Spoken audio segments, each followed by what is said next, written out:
Live from the Indianapolis Motor Speedway, this is practice for the Indianapolis 500 on the IMS Radio Network. No shortage of storylines, especially outside of those we knew about going into the month. A potential three-peat, perhaps a 5-time winner and a 3-time winner. But the month brought a rookie pole sitter from a new team and rules infractions by Team Penske, which ultimately led to 3 rather shocking high-profile departures. So here we are, Carb Day, with the strong desire to turn our focus to the 109th Indianapolis 500-mile race. This is Mark James, happy to be joined by our driver analyst over the next couple of days here, Anders Groen. And Anders, I guess the only thing that's known about the Indianapolis 500 is the unknown. Yeah, that's exactly right, and especially given everything that's gone down the last few days. So, yeah, to your point, just looking forward to the race now, and hopefully no more drama off track. Hopefully all the drama will be on track from this point forward.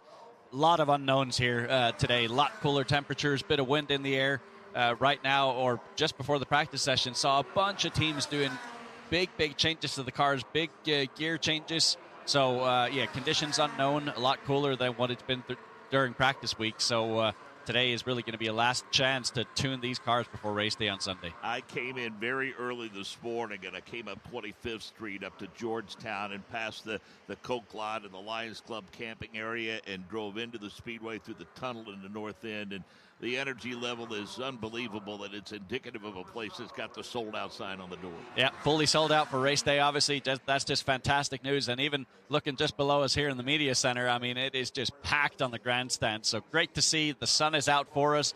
Cars already circulating the track.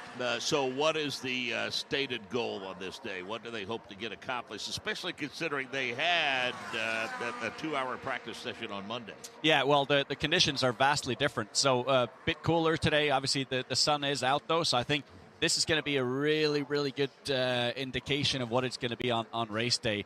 Pretty cool temperatures, and we know with that comes a completely different mechanical setup, completely different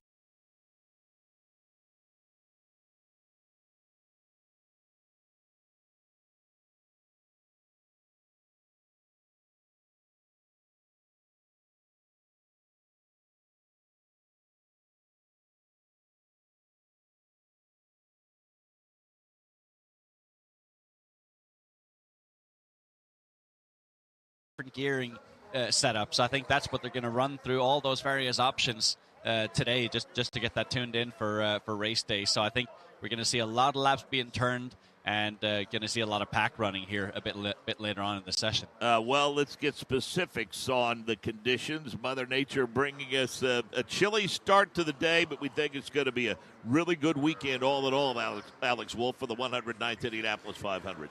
Oh, you are absolutely right about that, Mark James. Sunshine, blue skies, a few puffy, almost cotton ball-looking white clouds throughout the sky here at the corner of 16th Street and Georgetown Road. Ambient temperature, a chilly 61, track temperature 83, and as Anders Groen was talking about, for the first time in a few days of on-track running, we see the breeze back. Nowhere near as strong as Saturday afternoon, but a breeze nonetheless. But it is an absolutely gorgeous Chamber of Commerce type day for Carb Day at the Indianapolis Motor Speedway. As part of the penalties levied against Team Penske earlier this week, it resulted in a change of position, a rather high-profile change of position, 2-hour starting grid. With more on that, we welcome in Rich Nye. Well, when you qualify poorly for the Indianapolis 500, you start your pit toward the back or toward the north end in Indianapolis at the pit entrance. Joseph Newgarden and Will Power, after those Team Penske qualifications penalties, moved to the back of the field. So Joseph Newgarden, as he goes for that unprecedented third straight Indy 500, will have to do it from the 32nd starting position.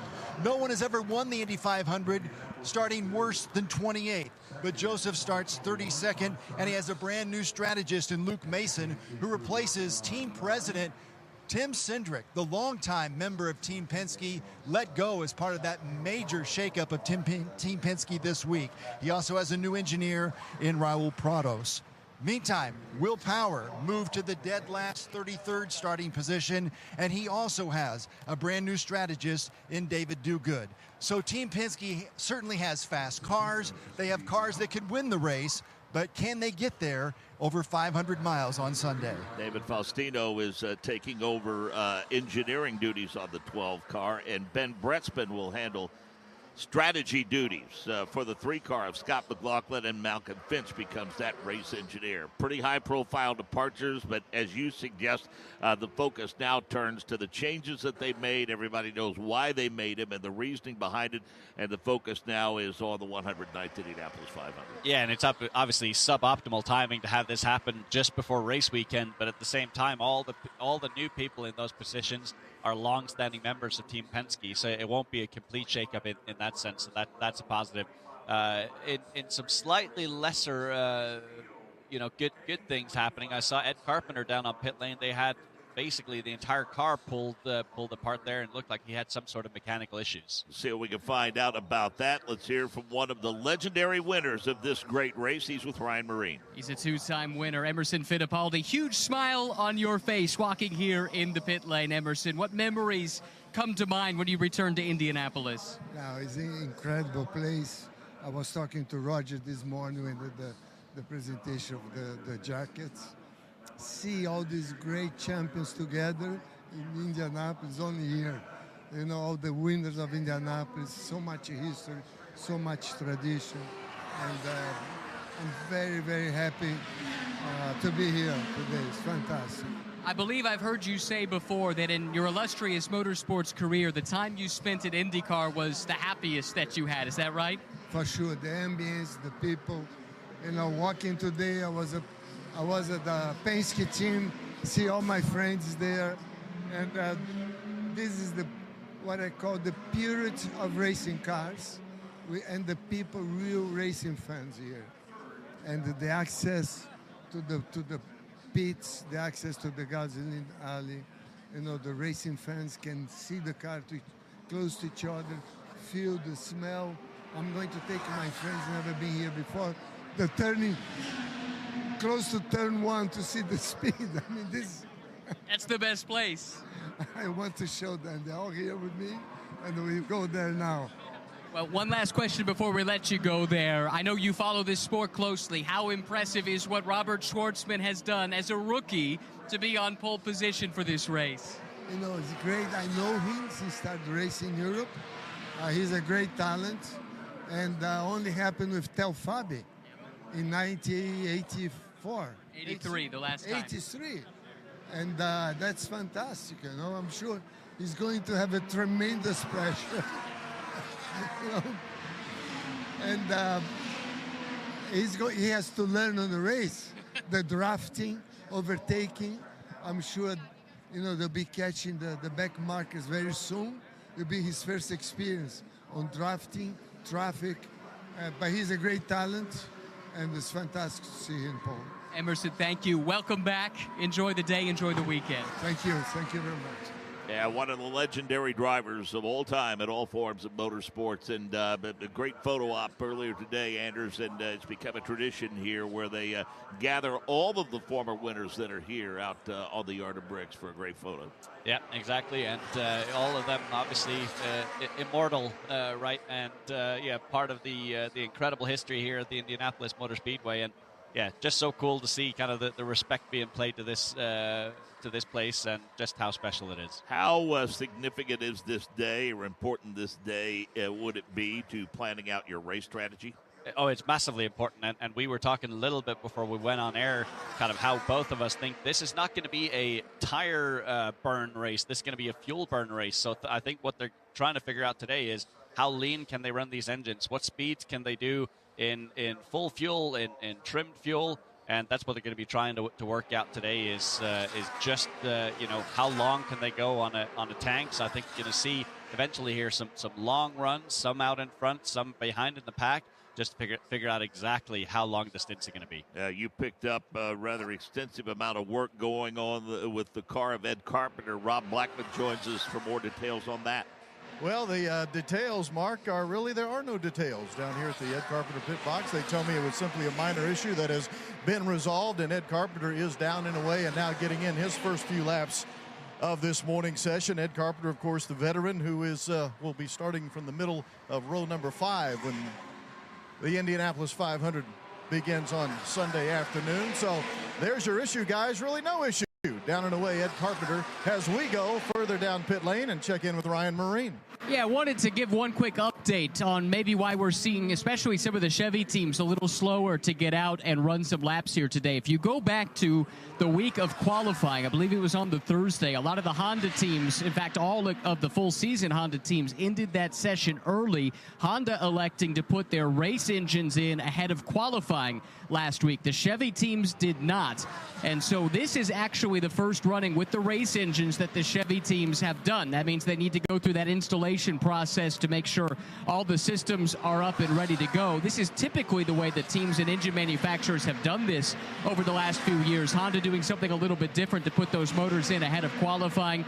But the Chevy teams, except for the 3 of Scott McLaughlin, who has run his race motor after his crash in the build-up to qualifying, this is the first time the full-time Chevy teams have put their race motors in, and they'll be working through a couple little kinks here this morning. Just a few minutes into this session, and we have seen 18 of the field of 33 out turning laps, and we think as this day progresses over the next 20 minutes or so, activity will pick up. We thought business might pick up a bit when cars were leaving pit road and other cars were coming onto pit road. 4 of the best turn announcers in the business will paint the picture throughout the course of the weekend. And when the green flag flies and we get this race underway, we will hand them off to Nick Yeoman, turn number 1. Yeah, appreciate it, Mark. Looking forward to another Indy 500 here in turn number 1 on what you guys have accurately described, a chillier than normal carb day here at the Indianapolis Motor Speedway. We are starting to see some business pick up. Ed Carpenter roaring through turn number 1. You can hear the engines of Devlin DeFrancesco and Will Power heading out of the racetrack. Looks like Marcus Ericsson, a former winner of this race 3 years ago, is going to join them. Turn number 1, all these grandstands starting to fill up. Should be a pretty good day, Mark Janes, as we go racing in about 2 days here at the world's greatest race course. Nick carries him through turn 1 and into that south short chute, and at the exit of that, he will drop him off to Michael Young, who is high atop the turn 2 suites. Hello, Michael. Yeah, good morning, Mark Janes. A very breezy turn 2. I don't think in all the years I have been out at turn 2, it has been this breezy. I would call it almost gusty, and for these drivers, it will be extremely difficult this final practice session. They talk about that wind coming from the west, catching that rear wing as they enter turn number 2. And if it's going to be one of those situations where they're going to have to learn how to deal with those gusts, today is the day. Again, it's very chilly, but business, as Nick said, picking up here at 16th and Georgetown. 5/8 of a mile to the north of Michael Young, high atop turn number 3. We say hello to Jake Query. Hello, Mark, and it might be breezy in turn number 2. It is flat out gusty here in turn number 3. The wind is coming from the west, and it will push those cars seemingly towards the outside here of turn number 3. A couple laps ago, watched Robert Schwartzman, our pole sitter, quickly dispatch of Graham Rahal going into turn number 3. Christian Lundgaard just went past. You wait just a little bit, and then it's the car of Rinus VeeKay, followed by Schwartzman. So business picking up. Rahal just got passed again. This time Connor Daly to his inside. This area of the racetrack just across the way, I can see the stage for the Snake Pit concert that will take place. The tents that have popped up and all of the flags pointing in this direction with that wind accompanying them. But Mark, once again, could not be a bigger thrill and a lot of excitement to be able to call from up here in turn 3, the 109th Indianapolis 500. He's been a top stand J for so long at turn number 4, he might actually get mail there. Forgive him if he's a little distracted throughout the course of this weekend. He's the longtime television voice of the Indiana Pacers, who have a 1-0 lead in the Eastern Conference Finals with the New York Knicks. We know he will be focused on this task at hand, be able to compartmentalize that. We welcome in Chris Denary. Thanks a lot, Mark. It is Racers and Pacers. There's nothing better than hearing those 2 words together, and glad to be back in turn 4 once again, and it is much busier than it was in the first 5 minutes. You saw a lot of recon laps, everybody coming out, making their 1 lap, and then they'd be in turn 4 and they'd head down pit lane. But now we are starting to see this full field get out here for the final practice day for the 109th running of the Indianapolis 500. Yeah, and I think Anders, they'll all be happy to get this into the books. I mean, with the parade and the drivers' meeting and all the pomp and circumstance tomorrow, I mean, We've talked to Davey Hamilton. We've talked to Zach Veach. And with all the races that you've started over the years in your career, there's no favorite place to be, no better place to be than in the cockpit right before the green flag flies. Oh, for sure, because then all the noise goes away, and as soon as you hear that engine fire up, you know it's all focus and no more distractions. So for sure, today is going to be a welcome opportunity to just kind of go through all the systems, do all the checks, figure out what you need to do to give yourself the best possible bullet for race day. And yeah, we're as I think Chris said here. Yeah, it's a lot busier now than it was just a few minutes ago. A lot of pack running here, a lot of cars trying to figure stuff out. I'm looking at an onboard footage right now of Alex Palou, who's trying to do a bit of hyper-miling, it seems. He's just sitting in the wake of the car behind him, just trying to see what kind of fuel mileage can I do here? How close can I stay to the car ahead? So he is clearly prepping for a busy race day. And 28 of the 33 starters have now made their way out onto the race course, and they're turning laps. Speaking of Alex Palou, we pick up the DHL car into turn number 1. He is the IndyCar points leader, trying to run down Marcus Armstrong, who had a crash in turn 1 earlier. Palou about 4 car lengths back into 2. Yeah, for Alex Palou, a quick practice session on Monday as he drafts underneath that rear wing of Marcus Armstrong. Has a really nice run down that back straightaway. May look to the inside. Goes to the inside, Alex Palou, and quickly down to the inside, dispatches of Marcus Armstrong as he works his way through turn number 3. Graham Rahal has a look at all of that with Jack Harvey just behind him in 4. Yeah, in the short chute and now exiting turn 4 is Alex Palou. He has been dominant during this IndyCar season, but he wants to win the greatest race. Marcus Armstrong about 10 car lengths back and about 20 car lengths back to Graham Rahal. Yeah, Graham Rahal's got a long day ahead of him. Going to start towards the rear of the field. The blue and orange machine for Rahal all by himself entering turn 2. United Rentals is sponsor on that car. Graham Rahal will now have Jack Harvey coming up on his gearbox. Jack Harvey with that bright green machine halfway down that back straightaway. That bright green really pops out for Jack Harvey. Green means go. He's trying to get on his go to get to Graham Rahal. Working his way through turn number 3. Chris, right now, Graham Rahal about 3 car length advantage. Yeah, Harvey getting ready for his 8th start at the Indianapolis Motor Speedway. He'll go to the outside. He'll make the pass. Graham Rahal down pit lane. Jake Query got an eye on Scott McLaughlin. 3rd car in line coming to turn number 3 with about 6 cars in that freight train. And that 3rd car in line, now the 2nd car in line. Scott McLaughlin made very quick work as he worked his way around one of the cars. Now closes in on Marcus Ericsson into turn number 4. Scott McLaughlin down along the white line. He will take that car number 3 down the front straightaway. He has that car in his sights. It didn't take him long to get into traffic and see how that arrow is going to affect the front end of that race car. Yeah, and I'm very, very encouraged by what I'm seeing so far. The track is looking very, very racy, and of course, that's what we tend to see here at the Indianapolis Motor Speedway. The lower the ambient temp, the closer the cars can race together, the more racy it is. So I'm keeping my fingers crossed here that it's as cold on Sunday. And I think on Monday, you had mentioned that during practice week, there was one of the turns that was up to 135 degrees Fahrenheit. Guess what? Right now, only 85, so 50 degrees cooler. That's exactly what we like to hear. Jake Query, 1 car you won't have trouble picking out. That's the 24 of Jack Harvey. It is as it heads to turn 3. Yeah, it is that bright green machine, and now all by his lonesome. That's because Joseph Newgarden just worked his way back on the pit road. Harvey into 4.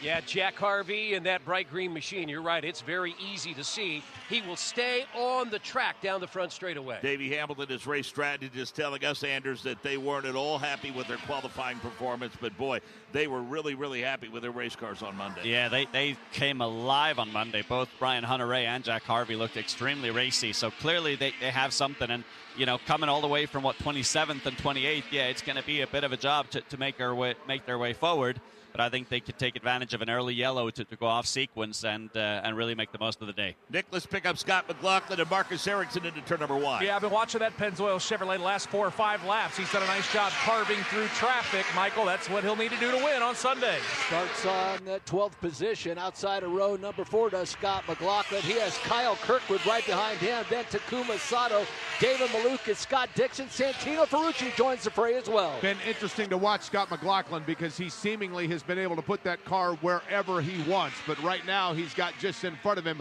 Marcus Ericsson, who just quickly worked past him into turn number 4. McLaughlin in that bright yellow Pennzoil machine. McLaughlin, car number 3, looks to go to the inside to make the pass. And he is going to make a strong run at the start-finish line and head toward turn number 1. Yep, so Scott McLaughlin slips ahead of Kyle Kirkwood. They both run about 4 car lengths ahead of Takuma Sato, who's got a front row start Sunday. We'll see if Takuma Sato can catch this duo as Scott McLaughlin exits turn number 2. Kirkwood about a car length behind. Nice run from Takuma Sato as Kirkwood looks to the inside. Kirkwood makes that move now on McLaughlin. Sato now about 3 car lengths behind Scott McLaughlin, working their way through turn number 3. Sato trying to get right on the rear wing of that Pennzoil machine. That's only about a couple of car lengths advantage for McLaughlin as Sato right behind. Sato looks to go to the inside to make the pass. And they go side by side in the Art of Bricks. Just past that, Takuma Sato will make the pass into turn number 1. Couple more cars entering the fray. That's David Malukas and Scott Dixon. So this is quite a front-runner battle, Michael, into the short shoe. Everybody about 6 car lengths apart. Colton Herta will lead Kyle Kirkwood down that back straightaway. Then Takuma Sato behind them as we see the Herta machine duck to the inside. Boy, everybody now starting to dance across that backstretch into that middle group. Scott Dixon does just that. Scott McLaughlin just in front of him as they work their way now into turn number 3, exiting 3. McLaughlin about 2 car lengths in front. Yeah, McLaughlin has Scott Dixon right on his rear as Dixon in car 9, he'll look to make the pass.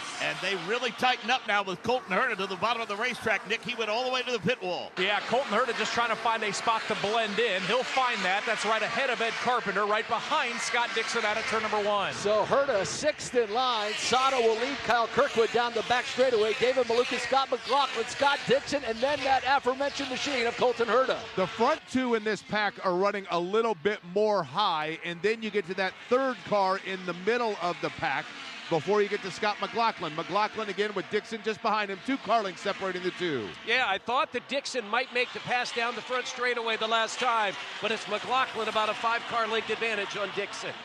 Takuma Sato headed to turn number 1. He's got a 4 car length advantage. Yep, Takuma Sato leads Kyle Kirkwood. Then you've got this big pack. Devlin DeFrancesco's multicolored machine exits turn number 1. Boy, Takuma Sato really sporty out here as Kyle Kirkwood can only make up a couple of positions there. Devlin DeFrancesco separates them. Then David Malukas in that 4th position as Dixon looks to go to pit lane. Man, Dixon started to go down towards the bottom of the racetrack, then blended back in, did Scott Dixon. Decided that he needed to do that to get around Colton Herta. Scott Dixon now works his way into turn number 4. But at the front of this pack is the 2-time winner, Takuma Sato. Kirkwood just behind, and then you go back to Devlin DeFrancesco. DeFrancesco running all by his lonesome. Scott McLaughlin was at the lead of that freight train. Nick, he now trails it. And again, big packs here in turn number 1, trying to simulate race situations, Michael. They're doing a good job of it here in practice.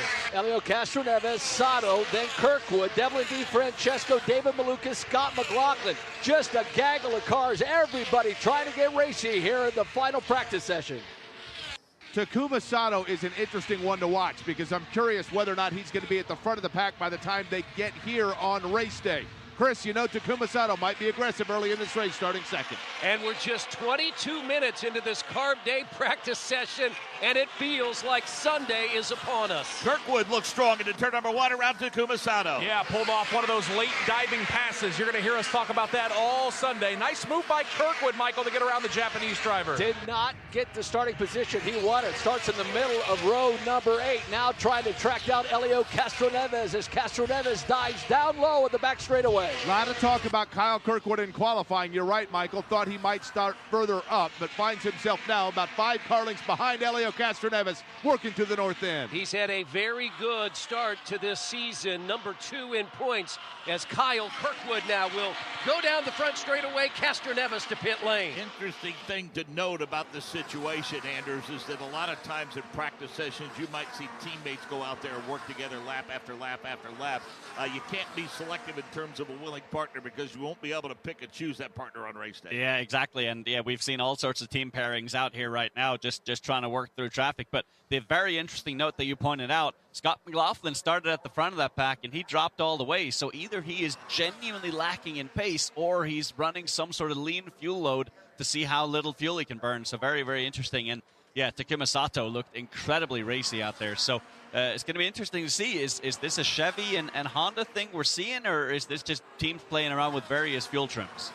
Sunday, May 25th at 10 a.m. Eastern. It is the greatest day in motorsports. Nick Yeoman going to co-host that with Brad Gilley. Nick, give us a preview of the show on Sunday. I know you're excited about it. Yeah, obviously, Mark, 1,100 miles, not just for the two radio networks, but for one of the drivers in the field. That, of course, is Kyle Larson. As you can imagine, we will talk about his efforts, not only to win the Indianapolis 500, but then fly to Charlotte and compete in the Coca-Cola 600. You're going to hear from some driver interviews. We had a chance to speak with Santino Ferrucci. Brad Gilley's going to talk to one of the starters in the Coca-Cola 600. Should be a great way to get fans primed. Of course, we'll update you on what's going on in Monaco that morning as well. It is the greatest day in motorsports, Mark, and looking forward to setting the stage right before we take the airwaves at 11 a.m. on the IMS Radio Network. Let's check in on pit lane with Rob Blackman. And let's check in with Alexander Rossi. His car just pushed back to Gasoline Alley. Alex now is out of the vehicle and has a chance to visit with me. Alex, first of all, thanks for the time. A short day so far.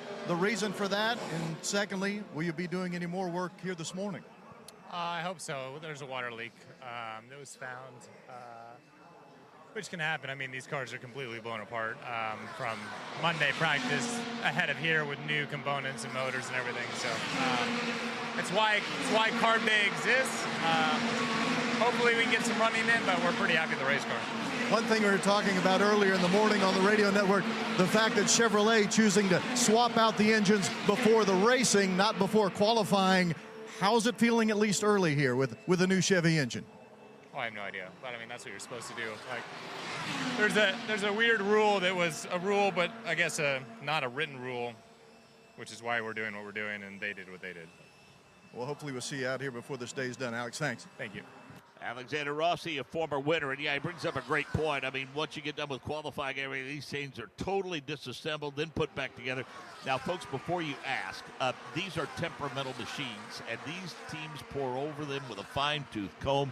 Back at Gasoline Alley, they pour over them again as they bring them out here and then set them in the pit box, and that still doesn't prevent the unknown from happening. Yeah, for sure. You really don't know what you have until you're out on track turning laps, but yeah, I think that the really interesting thing here is just what we talked about here is the fact that Chevy changed their motors after qualifying, Honda prior to. So does that mean Chevy feels good about their performance to the point where they didn't even need the new engines for qualifying?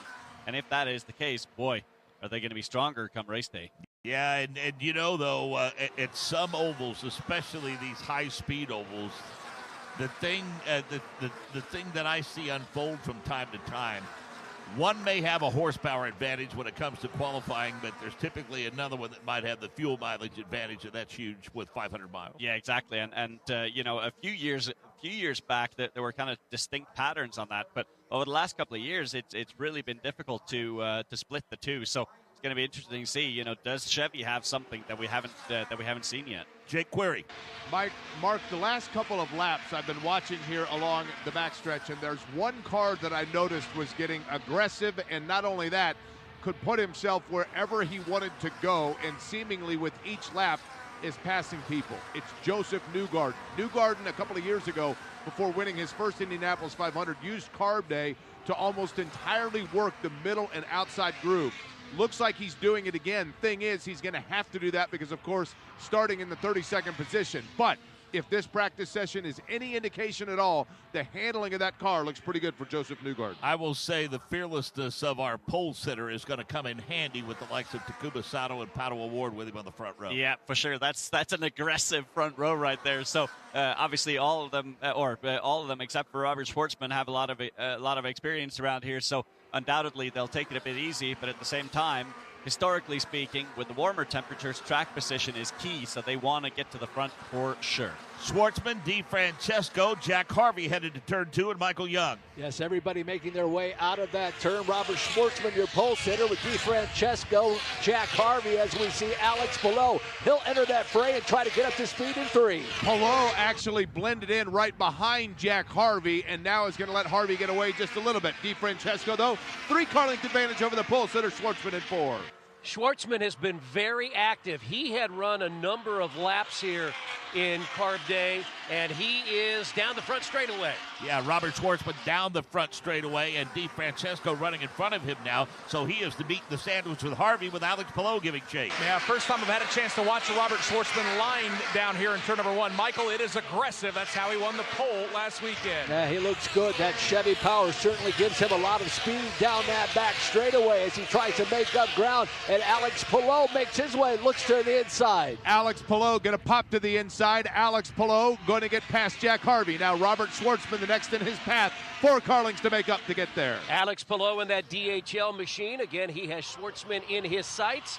Schwartzman about a 5-car length advantage over Palou. And for all intents and purposes, Nick Yeoman, they're racing, especially that front 3. Now, Harvey's got some measure of comfort, but there's about 4 or 5 cars lined up behind him. Yeah, there's a lot of learning to do. Those cars behind him include David Malukas, Colton Herta, and then a pair of Penske teammates, Michael and McLaughlin and Newgard. Devlin DeFrancesco leads Schwartzman, then Alex Palou, Jack Harvey, and then we had a car just a little backfire. Scott Dixon was making his way on track. Boy, things very busy here, Jake Query, at turn 2. One thing I've noticed, Michael, is that when they exit turn at number 2, they very quickly get to the bottom of the racetrack. Scott McLaughlin just did that. His teammate Joseph Newgarden behind him. And it is Schwartzman staying on track. He's got Palou. Palou makes the pass. Yeah, he's going to make the move out of turn number 4 and get him in the start-finish line. Devlin DeFrancesco says enough's enough. He heads to the pit lane. Big line of cars heading into turn number 1. It's everybody chasing Alex Palou. Michael, that's what they've been doing all season long in IndyCar. He was busy, quick, and fast on Monday. Quick again as Robert Schwartzman, Ed Carpenter, Jack Harvey tried to track everybody down halfway down the back straightaway. So curious to see how this young driver born in Israel, Robert Schwartzman, will accommodate being the pole sitter and handle all of it. He works his way now. Very, very good line closing in to turn number 4. Yeah, that advantage now for Palou. Only about 3 car lengths. Palou out of 4. Schwartzman right behind. And Anders, all 33 cars now have turned laps in this practice session. Your fastest is Joseph Newgarden at 2:25.687. Scott Dixon at 2:25.2. Then Devlin DeFrancesco at 2:24 plus. Ryan Hunter-Reay at 2:23. Harvey at 2:23. A bunch of guys in the 2:22s and 2:21s. The slowest so far, Elio Castroneves 2:16 and Kiffin Simpson at 2:15. Yeah, exactly. But we're not going to put too much stock into the outright speeds here. So we're much more looking at who's looking racy, who can place the car where they want to place it in the middle of the corners, who can generate runs off the corners. And I tell you what, pretty impressive for Robert Schwartzman so far. He got passed by Alex Palou, and then within a half a lap, he was by Alex Palou again. And now Alex Palou actually dropping back in the pack here as he's letting a huge gaggle of cars by him. Alex Wolf. All eyes on Kyle Larson as he just started up that number 17 car for Arrow McLaren. Came in, they took the engine cowling off, gave a little bit of a leak check, changed the front wing assembly, and he has just started the engine, getting ready to go out. And a special day for Kyle Larson because he has his NASCAR crew from Hendrick Motorsports for the 5 car that'll tune that car at the Coca-Cola 600 at Charlotte, getting ready to watch him head back out on the track. You know, our good friend Doug Rice from the Performance Racing Network recently retired, but Doug and I talked at length about this Kyle Larson situation last year coming into it. And one of the things that he felt like lend itself to success for Kyle Larson is the fact that of all the guys that have done the double, this is the first time that his NASCAR world, the driver's NASCAR world, was all in on this effort. Yeah, exactly. And it's just really, really cool to see, obviously. And I think, Kyle gathered a lot of experience in the Indy 500 last year. And this year, let's see if he can put it to good use. Obviously, he hasn't qualified as high up as he did last year. But I think, if he's got the car in a good window, there's nothing preventing him from bringing it to the front. Well, I tell you, if you follow him around like we're able to do with our multi-screen monitors, and I'm sure our turn guys can attest to this, it looks like an absolute race pace right now. It's absolutely crazy. I mean, these guys are passing and repassing, and it legitimately doesn't feel like a race out there. So, they're probably realizing that all the miles they did during practice week are non-representative because it was so much warmer. So, really, today's 2-hour practice session is going to have to make up for a full week of running. So a lot of laps being turned here. And oh boy, I mean, we're talking 15, 20 cars in a pack here right now trying to pass and repass each other. And Nick Yeoman, your view is perhaps the busiest, because I noticed Graham Rahal last time by. I mean, he was about third in line, and he decided, you know what, I want to see what that arrow's like 3 or 4 cars back, and he jumps to the high side, lets a bunch of traffic back, and then finds a willing participant to let him back in line. Yeah, it scares me every time I see that, Mark, because you're right. You got to work together, and it's an orchestrated effort. Graham's on the high side now, finds a spot to slide in behind Alex Palou, who sees Helio Castroneves check up right in front of him as Colton Herta got around. So, Michael, these drivers all working together here in practice. And they're doing that orchestration at 230 miles an hour. Oh, and add the gusts of wind in as well, as Joseph Newgarden now hunts down Graham Rahal. He'll look to the outside in 3. Yeah, Joseph Newgarden, I'm telling you, again, looks like that car is very comfortable for him when he has to go to that outside line. Quickly dispatch to Graham Rahal, exiting turn number 3. And that's Joseph Newgarden. His next car in sight will be Alex Palou, the number 2 shell machine down the front straightaway. It's interesting to note that just a few moments ago, we saw Scott McLaughlin and David Malukas. They literally were side by side all the way down the pit lane. I don't know if they'll hear from race control about that or not. I think cooler heads prevailed once they got to the end, but the elbows were plenty wide. We expect to see that on the racetrack, not necessarily the pit lane. Yeah, exactly. But no, they are trying to simulate this as if it was a real race. So what would you do if this was the race? You would go side by side until you peel into your pit box. So, but back to Jake's point, I've been watching Joseph Newgarden's onboard video.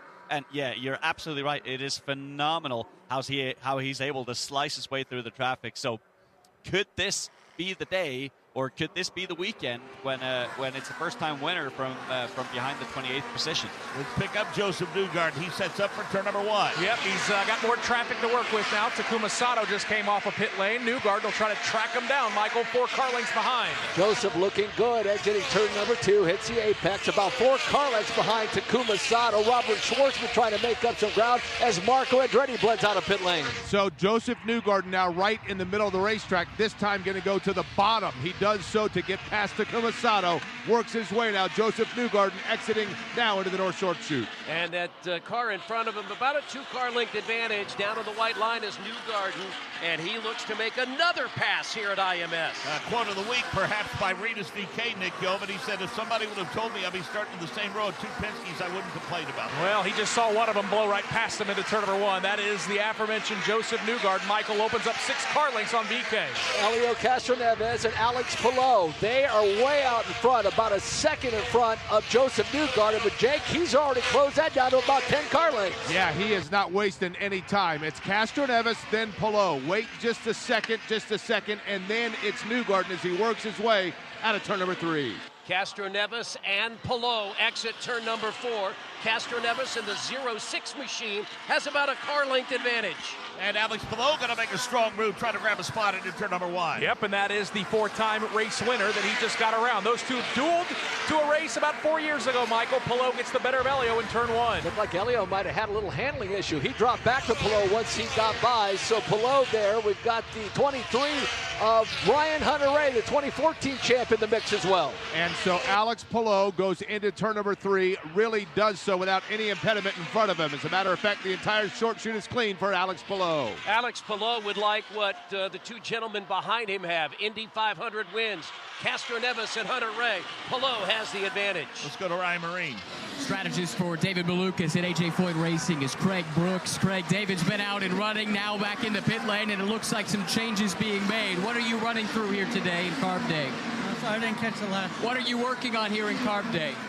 Just, fine-tuning, just little details here and there.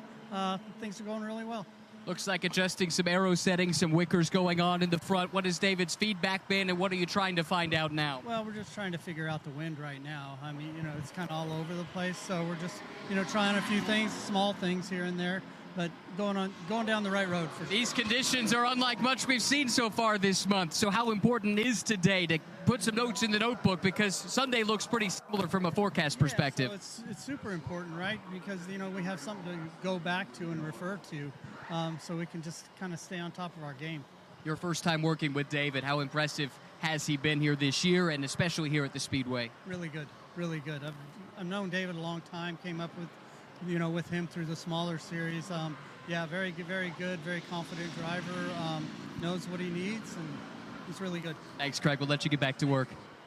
Hour 20 remaining in this session. Caution flies, and we saw some smoke coming out of the rear of Graham Rahal's car. Yeah, we did coming off turn 2. He was up on the high side. Then we saw smoke starting to billow out from the rear of that of the left bank exhaust side, and yeah, he pulled off to the side, but still they threw the caution flag here to just make sure there's no liquids on the tracks. Obviously, suboptimal timing this for Graham Rahal. This means he will not get back out this session.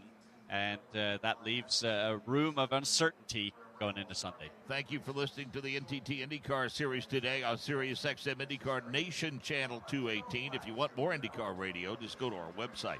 You get links to podcasts, talent bios, and broadcast schedules. Plus, you can listen to our classic race broadcast, and they all are classic race broadcasts. Go to IndyCarRadio.com. Okay, you and I were discussing before we went on the air the challenges for Will Power and Joseph Newgarden.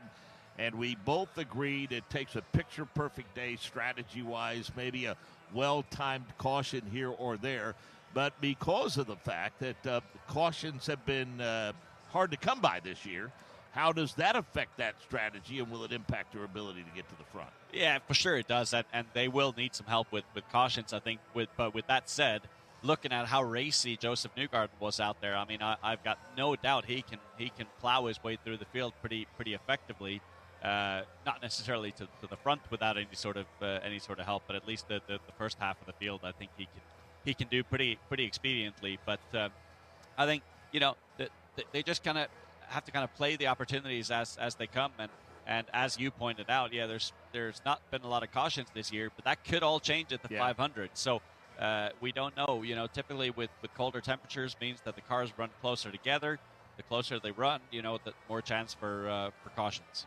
And I mean, let's face it, because of perhaps balance issues with the additional weight, we've seen some pretty accomplished drivers get caught out in single-car incidents. Yeah, we have, and that hasn't been so prevalent here in traffic running. That's primarily been in qualifying trim of the cars.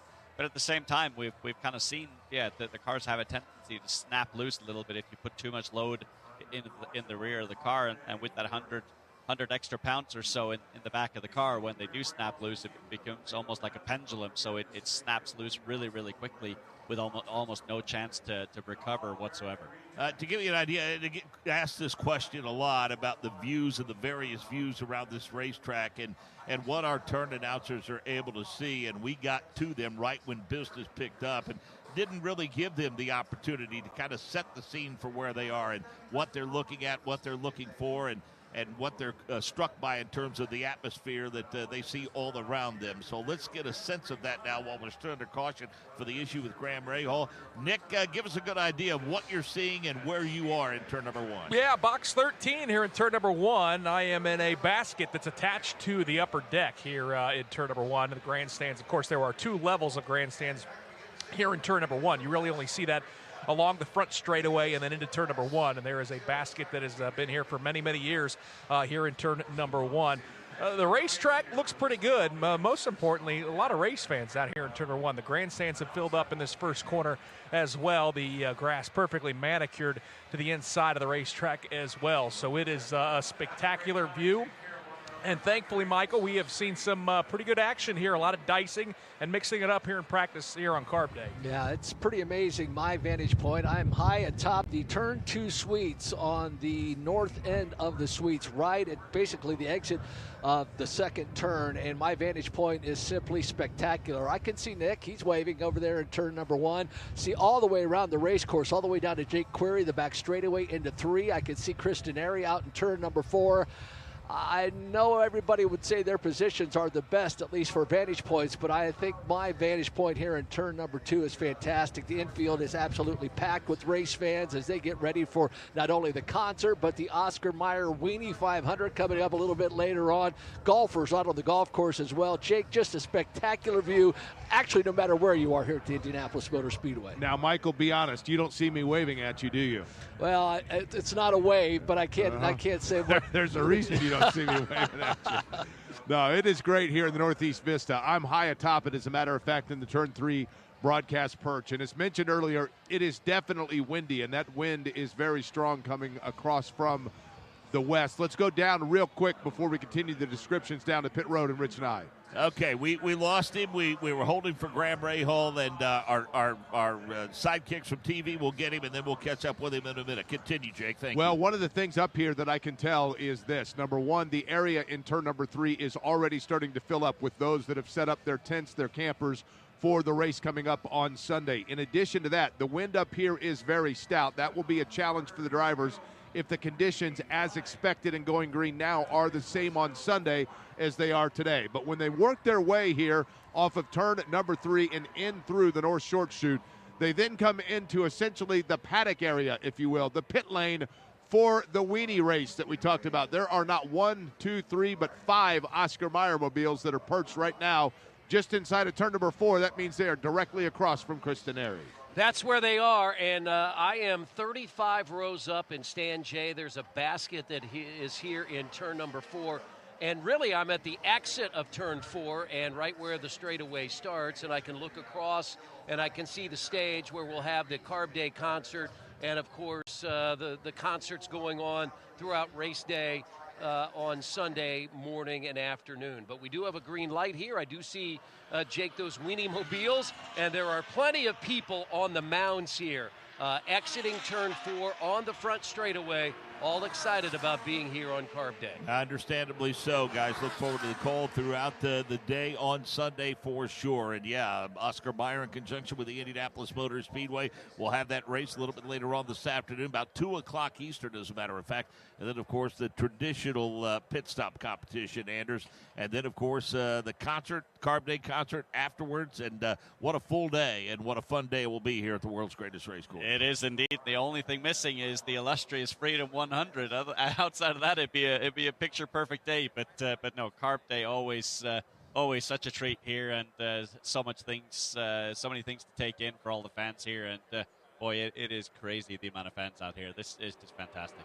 Yeah, you mentioned that Freedom 100, and you know, they ran a doubleheader race here the weekend of the Sanzio Grand Prix, and then they'll be back on track in Detroit. I will say this, I mean, I know that, you know, you enjoyed your time spent in a race car here, but it doesn't matter whether you're on the road course or on the oval.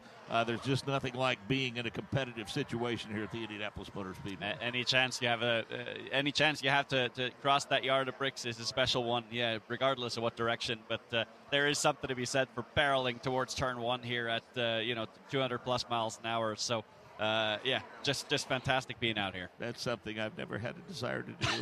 I'll just leave it to you guys to handle stuff like that, and I'll do so willingly, deferring to you.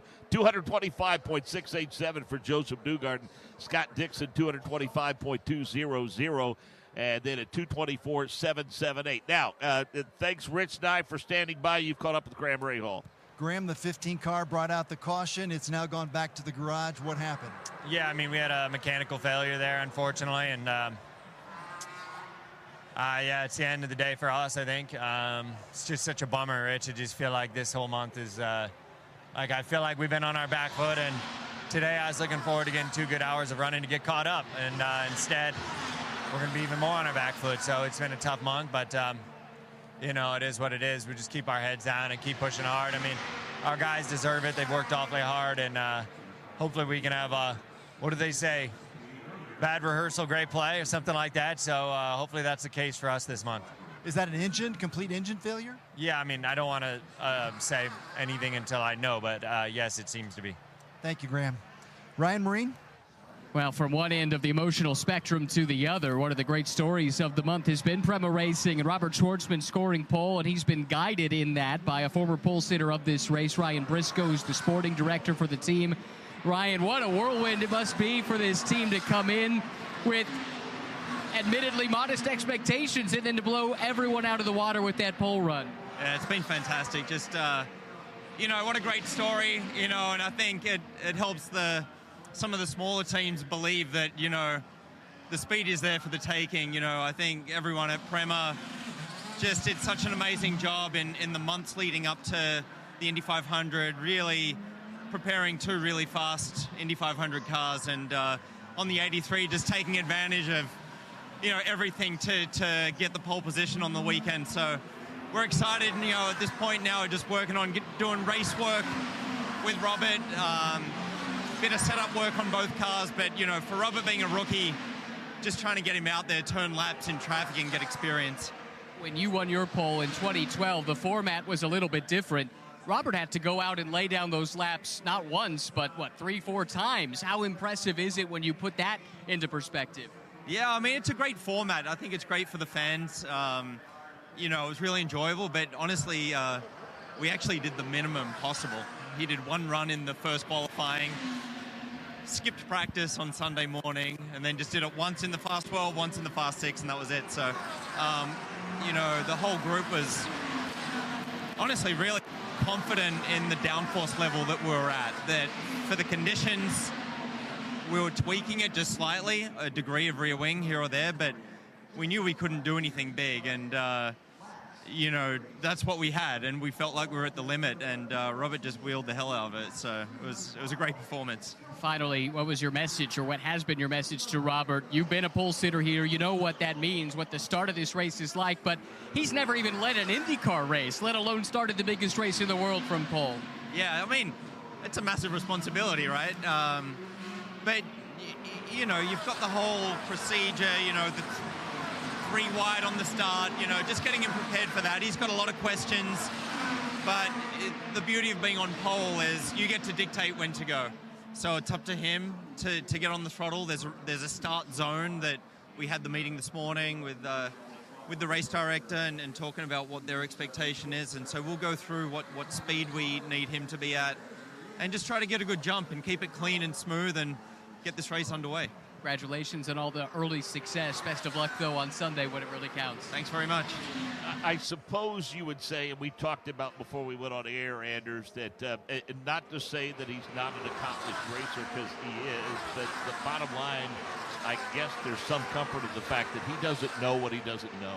Yeah, for sure, and it is also the fact that it is a long race, and people know they want to get to the last few laps. So I don't think we're going to see any crazy moves being made on the first few laps. But yeah, for sure. I mean, the track position's good. You know, I'm sure he'll cycle, you know, from the front and a few positions back and back to the front again. That's typically what we tend to see, and especially when it comes to saving fuel, but staying out front isn't so beneficial. So I'm sure he'll need to cycle back a few positions at some point just to save some fuel as well.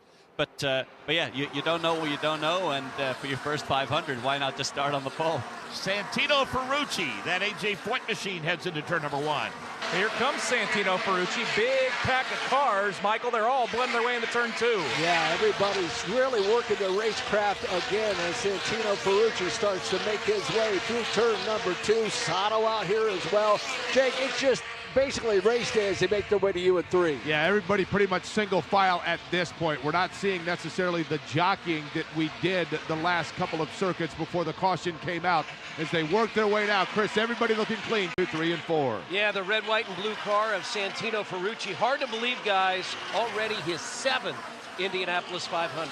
David Malukas looking racy into turn number 1, Nick. Yeah, he just got around Helio Castroneves. Castroneves very slow into turn number 1. Found a spot in line, Michael. It's behind Kyle Larson. After David Malukas, his teammate out there working as well, Santino Ferrucci. So David Malukas will be 4th in line as he makes his way to turn number 3 as everybody steps out. And everybody does indeed step out. Little higher this time by. Nolan Siegel was one that tried the outside line, thought better of it, now works his way into turn number 4. Yeah, single file out of the short chute, turn number 4. Leading that pack is Pato O'Ward in car number 5. Pato O'Ward's going to have some company to his high side, Nick. He pulls over and lets about 3 cars go by him, including David Malukas. Good Lord, they are all over each other in turn number 1. Pato slips behind Malukas. Malukas had to slam on the brakes and try to avoid one of the Prema cars, Michael. They stack up in turn 2. David Malukas got Siegel leading it, then Robert Schwartzman, then it's a David Malukas machine. Pato O'Ward gets in there as well. Now everybody's starting to blend in as we see Scott McLaughlin make his way back on track. Yeah, McLaughlin worked his way back onto the track, so too Scott Dixon. So Dixon blends in, now up to speed, and finds himself 2nd in this line, working into 4. Yeah, again, you have some of those veterans a little bit back in the pack. It is Scott Dixon, who is the 2nd car now down the front straightaway. And he tries to draw a bead on the driver of that lead pack, but we look a little further back, and here comes the Pennzoil machine of Scott McLaughlin. McLaughlin is going to lead Pato O'Ward into turn number 1 as they all race into the short chute. Scott McLaughlin will be fifth in line. It's Siegel Dixon, David Malukas, Robert Schwartzman, then Scott McLaughlin. He has one of the Arrow McLaren cars right behind him. That's Pato O'Ward down to 3. Let's take a look at what Scott Dixon does with Nolan Siegel. Front 3 have broken away just a little bit. Dixon now about 4 car lengths to make up on Nolan Siegel for this pack. Yeah, we will dial in to what Scott Dixon is trying to do. He's only a couple of car lengths behind. Gets a really good run out of turn number 4. Goes to the inside. We look a little further back. Scott McLaughlin goes to the inside of your pole center into turn number 1. They're going to stay side by side into turn number 1. Pato O'Ward thought about forcing the issue and going around Robert Schwartzman. Thought better of it. He checks up, slides behind him in the short chute. So Robert Schwartzman now trying to make up that ground that he lost on Scott McLaughlin. Calling about 10 car lengths, and Pato O'Ward there as well. Dixon leads that train to 3. Heard Ryan Briscoe say that Robert Schwartzman may at times, Anders said the same, kind of fall back a little bit, have different cars he's working with. Right now, a couple of those that may be in play. It is Scott McLaughlin that's just in front of him. Pato O'Ward 3 car lengths behind him. Leading the cars out of turn 4 is Scott Dixon, about a 2 car length advantage. And Scott Dixon's going to give up a spot at the start-finish line as, again, a whole gaggle of cars heads to the start-finish line. And it's really been fun, Anders, to watch these drivers mix it up in traffic. Yeah, it has. And again, just because of the ambient temperatures, it's incredible how close these cars are. We're looking at a track temp. It's crept up a little bit since the start of the session, but still only 92 degrees. So we're looking at about 40 degrees cooler than what we saw at parts of practice week. So still really, really conducive to close racing. And what we're seeing is just phenomenal. As I'm looking down in pit lane right now at Colton Herta, he missed his pit box as he tried to come into the pits, but now I see they're bleeding the brakes there. So that is definitely suboptimal to be doing that here with an hour and 5 minutes to go in the final practice. Yeah, especially on the pit lane. But again, the rules have changed over the years, and certainly, once upon a time, once you went behind the wall, that was it. That's no longer the case, and thankfully so. But there is still only a certain amount of work you're allowed to do in the pit box. Yeah, exactly. So what's required to achieve that on Colton Herta's car is you take the nose of the car, and that's where you have the brake fluid reservoir directly in front of the driver's feet, so they can do that pretty effectively and expediently. So Colton Herta remains in the car. Hopefully they'll get the brakes bled, and there's nothing more major than that. But certainly not the type of issue you want to have here with, as I said, an hour and 4 minutes to go. It was indeed a little warmer on Monday, and conditions have changed. We've had some rain since then. I would say that all of these setup guys, the engineers, guys and gals, and the drivers have to be happy with the conditions on this day, given the forecast, because let's look where we are right now. We're at 11:56, and so I think these conditions appear to be very, very similar to what we'll see on race day. That's exactly it. We did see a little earlier in this week, it looked like we were going to see some rain on the morning of race day, but that chance is now gone away. So chances are all the rubber that's being laid down on the track today is going to remain in place until the race on Sunday, with the only exception being the 6 Wienermobiles that are going to go around. I don't know if they're going to put down some other type of rubber. What do you think, Mark? We'll see. I hope it's compatible rubber. Right, exactly. I'm sure Firestone's developed a perfect tire for the Wienermobiles out there. Ryan Hunter-Reay gets a good run off of turn number 2, but Jake Query, he's got company in the setup at turn 3. Yeah, he absolutely does, and a whole gaggle of cars behind him. I believe that's Christian Rasmussen just behind him. Then it's Nolan Siegel, Scott McLaughlin, Scott Dixon out of turn number 3. And it is Ryan Hunter-Reay. He will exit turn number 4. He'll have the advantage, but looking ahead, it's David Malukas who leads the way. Let's go to Rob Blackman. And let's visit with Toby Sowery. That should be a familiar name to those that follow IndyCar racing, especially those that specifically follow Indy Next. 3 years in Indy Next for Toby Sowery, where he had an outstanding run, and then last year found his way in IndyCar racing, I think it was 3 races for Dale Coyne Racing. But today, Toby Sowery, I find you here with Ray Hall Letterman Lanigan Racing. Talk to me about what brings you to the Speedway and your role now with RLL. Yeah, so for this season, I am a reserve and development driver for Ray Hall Letterman Lanigan. It's a fantastic role because, it allows me to understand the team, integrate, and be there ready if something happens to one of the drivers, which no one hopes. But yeah, essentially, you don't get many opportunities to learn about IndyCar and how the processes work and how to maximize your efficiency in the car until you drive. So it gives me a way to understand that and effectively put all my knowledge to test and widen that horizon. But this weekend, obviously, I'm here just learning, taking in as much as I can. Obviously, it's a massive event. It's the biggest one of the season and globally one of the largest races. So it's a tough ask for any driver. But yeah, just, building that knowledge and trying to understand how things work. From a driver's perspective, what is keeping you busy these days? Are you indeed still competitively racing? Yeah, so I also race in the LMP2 car in IMSA, the endurance side. So I've got a dual program. Obviously, this is less driving, but they still have me on the simulator, making sure that, the correlation, everything works.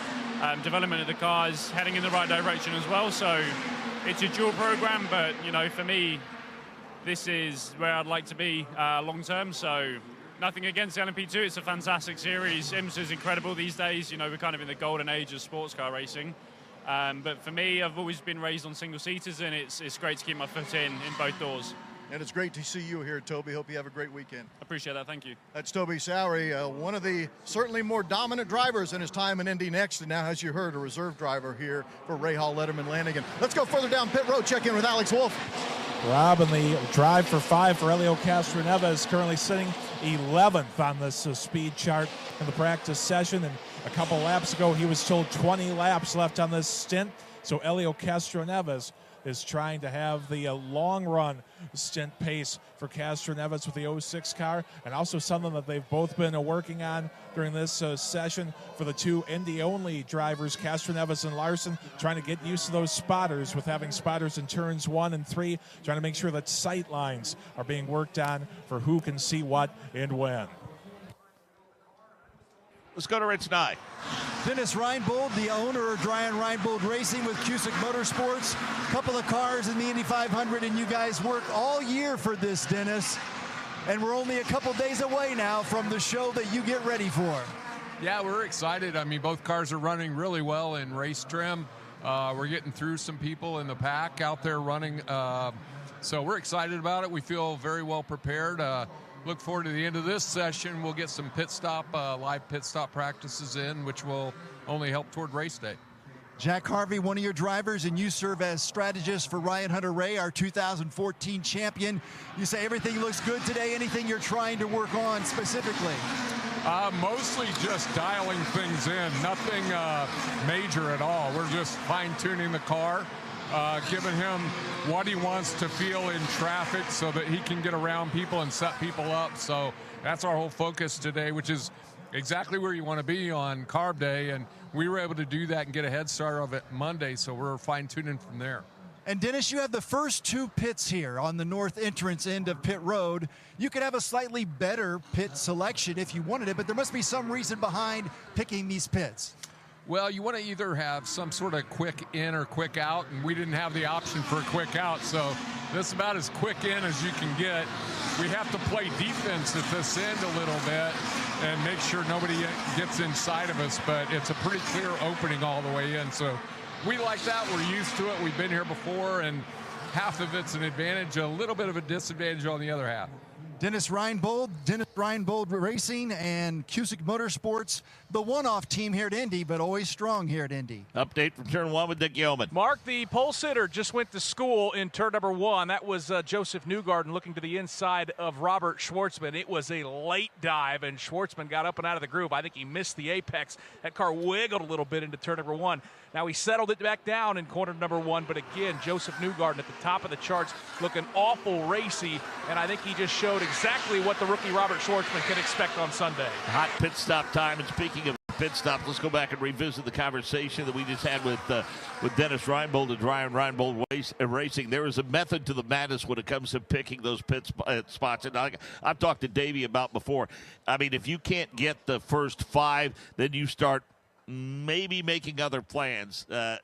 Near a break in the wall is ideal, either with it behind you or in front of you, and then, as he suggested, pit in. Yeah, exactly. And yeah, you obviously have a break in the action around the yard of bricks, so that's always a good one. That could give you a clear in or clear out. But yeah, to your point, or to Dennis's point, I remember back when we went to when we had Stephen Wilson with Ryan Reinbold and Cusick Motorsports, we also selected the very last pit box, and that was actually extremely good for the pit in. So yeah, a little bit of strategery there, and you get to select your pit box based on where you qualify. So if you qualify first, chances are you're going to select the very, very first pit box, and after that, yeah, try to find the one that's got the best in or best out. Well, they had all but used their pit box selection routine, and then decided that they'd better alter it a little bit because of the issues, the penalties involved. Nick, let's pick up Kyle Larson. He heads to turn 1. And he's got Joseph Newgarden chasing him into turn number 1. Kyle Larson going to try to run 1,100 miles on Sunday. The first 500, Michael, right here in Speedway, Indiana. First out of turn 2 is Pato O'Ward, then Kyle Larson, then the machine of Joseph Newgarden. David Malukas back there a little way. It's going to be interesting to see how quickly Scott McLaughlin, who just blended in, can get up to speed as well. I've been curiously watching this Newgarden and Larson duo as they work their way through turn number 3 to see if Newgarden can reel him in. About 3 car lengths running same pace as Larson through 3. Yeah, Larson's got a car in front of him. That's Pato O'Ward, but about a 3-car length advantage for Larson on Palou. And let's look at Joseph Newgarden now. Takes a look at the yard of bricks, Nick Yeoman. Yeah, got a strong charge. Got side by side once they were parallel to the scoring pylon. Newgarden dusting him off into turn 1. How quickly can they dispose of Pato O'Ward now? Talking about Joseph Newgarden will start 32nd. Already has carved that down to 2 car lengths halfway down the back straightaway. It might be a while before we see Joseph Newgarden, if you will, to the front of the field on Sunday if he can get there. But he's at the front of it right now in this line. He just got past Pato O'Ward. Yeah, he made that pass exiting turn 3 into the short chute. Now has an advantage, a good 10 car lengths over Pato O'Ward. Fast lap so far today, 225.687 to go. Masato's second quick, Nick, at 225.415. And again, these were the 2 that dueled for the race win a year ago. Newgarden, O'Ward. Pato's going to try to find 4 car lengths, Michael, into turn 2. Boy, talk about a race pace. Joseph Newgarden setting it now. Pato O'Ward, Kyle Larson, David Malukas, Scott McLaughlin way off the pace, and seeing if he can catch those front 4 to 3. Yeah, McLaughlin is letting those 4 really get away right now. Kyle Larson just made a very quick move to the bottom of the racetrack around Pato O'Ward. So it's Newgarden followed by Larson, then Pato O'Ward into 4. Yeah, it's how these guys play in traffic. Newgarden, Larson, O'Ward, Malukas. That's 1 through 4. And they're spaced out among the front 4, in fact. Scott McLaughlin all by his lonesome, but Alex Palou has company at the setup of turn 1. Yeah, that is Felix Rosenquist, the Swedish driver that pulled right up on the back of Palou, then jumped out of the throttle. He'll allow Alex to chase away into turn 2. So Alex Palou now trying to catch up to Scott McLaughlin. Lots of giving and taking here in this practice session. Drivers letting other drivers get by, Jake, but it's very competitive to say the least. Interesting to watch the pace, by the way, of Kyle Larson. Back up on that. He is on the rear wing of Joseph Newgarden into turn number 4. And the wind is still coming out of the west. It hits them when they're in the short chute. Just a couple car lengths lead now for Newgarden. Seen a lot of teams in the pit boxes appear to be working on brakes, Anders Krohn. Is that typical on a high-speed oval like this? Not typical, especially not in a practice session like this. So not sure exactly why that is, but slightly more concerning, I saw the car of Christian Lundgaard. They took the whole the rear engine cowling off and replaced the damper and spring setup on that car. So clearly they're not happy with the car and are trying something new to make Christian a bit more comfortable in the car. So I think these colder temperatures throwing people for a bit of a loop here and, causing some changes having to be made. Rob Blackman. Well, to follow up on what Anders was talking about, it is the same scenario here for Stingray Rob. Rear cowling coming off, brand new, rear springs going on, and a damper change as well for the Stingray Rob vehicle. So, again, just to piggyback what Anders Krohn is speaking of, the same problems happening right here in front of me at the Stingray Rob pit box. Michael Young, Joseph Newgarden is flat on a rail. He dispatched of Ryan Hunter-Reay like he was sitting still. Yes, he did. Now he's trying to get back to the rear wing of Kyle Larson. Jake, he's got about 4 car lengths to make up to do so. Yeah, Larson enters into turn number 3. He's got Newgarden about 4 car lengths behind him. Then it's Hunter-Reay followed by Pato O'Ward in the north end. Out of the short chute, north end of the track, as Jake said, about a 3 car length advantage for Kyle Larson. Car 17, right behind him, Newgarden by a car. Joseph Newgarden gets a run at the start-finish line, slipped around him at the setup of turn 1. Yeah, made it look pretty easy down into turn number 1. That Chevrolet for Joseph Newgarden passes Larson, now chases away. The distance is about 3 car lengths. In the quest for 3 back-to-back Indianapolis 500 victories, and Joseph Newgarden, like you said, flat out on a rail right now. 2 car lengths over Kyle Larson. Newgarden's quest for 3 at the moment. The quest for turn number 3. Works his way in. Left side rubber down along that white line. Now extends out, about a 5-car length advantage over Larson. And he's got that as he exits the short chute north end, down along the white line. That stays at about 5 car lengths over Larson. Yeah, it stays about 5 car lengths now as they reach the start-finish line a little bit further back. Some guys looking for their first win in a pretty good battle. Scott McLaughlin and Alex Palou into turn number 1. Yeah, no doubt. 2 of the best in the sport, but still looking for their first Indy win. Pair of yellow machines racing into turn number 2 with McLaughlin ahead of Palou. And they have the 2008 winner in front of them. Scott McLaughlin needs to make up about 7 car lengths to get to Scott Dixon. Alex Palou really closes in down to about 2 car lengths. Pair of yellow cars working their way into the north end of the Indianapolis Motor Speedway. Scott McLaughlin, then that DHL machine of Alex Palou. Palou just a little bit lower as they work their way between 3 and 4. McLaughlin will have the advantage. He's got about 20 car lengths behind Dixon, about a 5 car length advantage right now on Palou. Kyle Larson just got Alex Palou at the start-finish line. Yeah, he had to work on him, though. I mean, he got the run on Joseph Newgarden and then just cleared him, Michael, last second into turn 1. And we'll see as they make their way around turn number 2, that exit there. Kyle Larson about 3 car lengths over Joseph Newgarden. Good-looking run down into 3. So we'll see what Newgarden decides to do this time. He stays in the same line as Kyle Larson. Larson about a 4.5 car length advantage over Joseph Newgarden. If you blinked your eyes, you would think this is Sunday. This is race day at the Indianapolis Motor Speedway. Larson will pull off and go down pit lane. Will power on and off pit road. He will blend back in along the backstretch. And meanwhile, some pretty good separation now, Anders, throughout the pack. And again, we're kind of...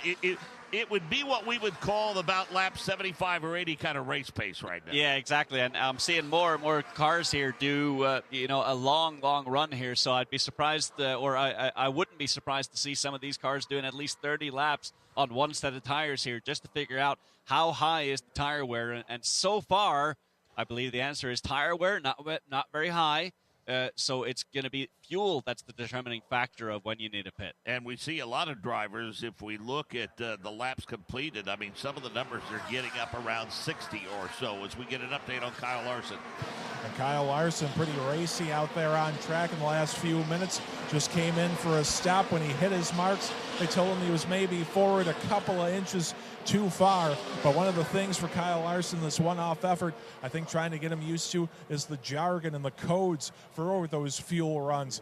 During that run, he was told red 2, gray 4. And so that's something that Kyle Larson has to get used to as well, and into the 500, getting used to that and what that means. Not just about running here. It's about communication in its totality. Yeah, exactly. And what they're talking about there is fuel trim and engine maps, just trying to figure out what sort of fuel mileage can we get here.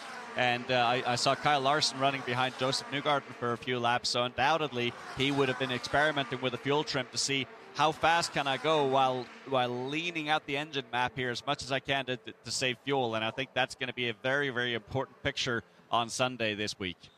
Let's see. Let's take a look at turn number 3. Stingray Robb and Scott McLaughlin engaged in a pretty good battle as they head toward Jake Query. Yeah, a couple of really good battles out on the racetrack right now. McLaughlin has about 5 car lengths to make up to get on the rear wing of that kind of copper-looking car of Stingray Robb. Yeah, they're exiting turn number 4 right now. Stingray Robb, car 77. He's got about a 5 car length advantage on McLaughlin. Joseph Newgarden towing Scott McLaughlin down across the start-finish line. And they go drafting into turn number 1 right behind Robert Schwartzman, who leads this train, Michael, into turn 2. Well, Robert Schwartzman will lead the train, as you said, Nick, out of 2. Then it's Joseph Newgarden, Scott Dixon. We've got Louis Foster, Ed Carpenter, everybody trying to blend in halfway down the back straightaway. And I think that may be, yes, in fact, is that Foster that just came in. No, it's Ed Carpenter that just blended his way back into the grid here on the backstretch. But it's Newgarden closing in on Schwartzman in 4. Yeah, Newgarden with about a 5 car lengths behind Schwartzman. Then you come back to that third car, Carpenter, the advantage for Newgarden. Christian Rasmussen pitted right below us, Anders, and they've made frequent visits to the pit lane today. Yeah, they have done, and that's probably not exactly what they've been wanting to do, because he'd want to be doing several long runs today. So not sure what kind of issues they're struggling with out there. He's only turned 27 laps today, Jake. And the last one, it was interesting because I had to look down to see if we were under caution because Rasmussen was moving very, very slowly. I thought he would have gone into the pit entry lane in turn 3. He did not. He stayed stayed on the grid 2 laps ago. I thought maybe they short fueled him and were just trying to find out exactly what he could get, and he might not have been under fuel because he looked almost off power, but he managed to get down to the pit road before they had to bring out the caution flag.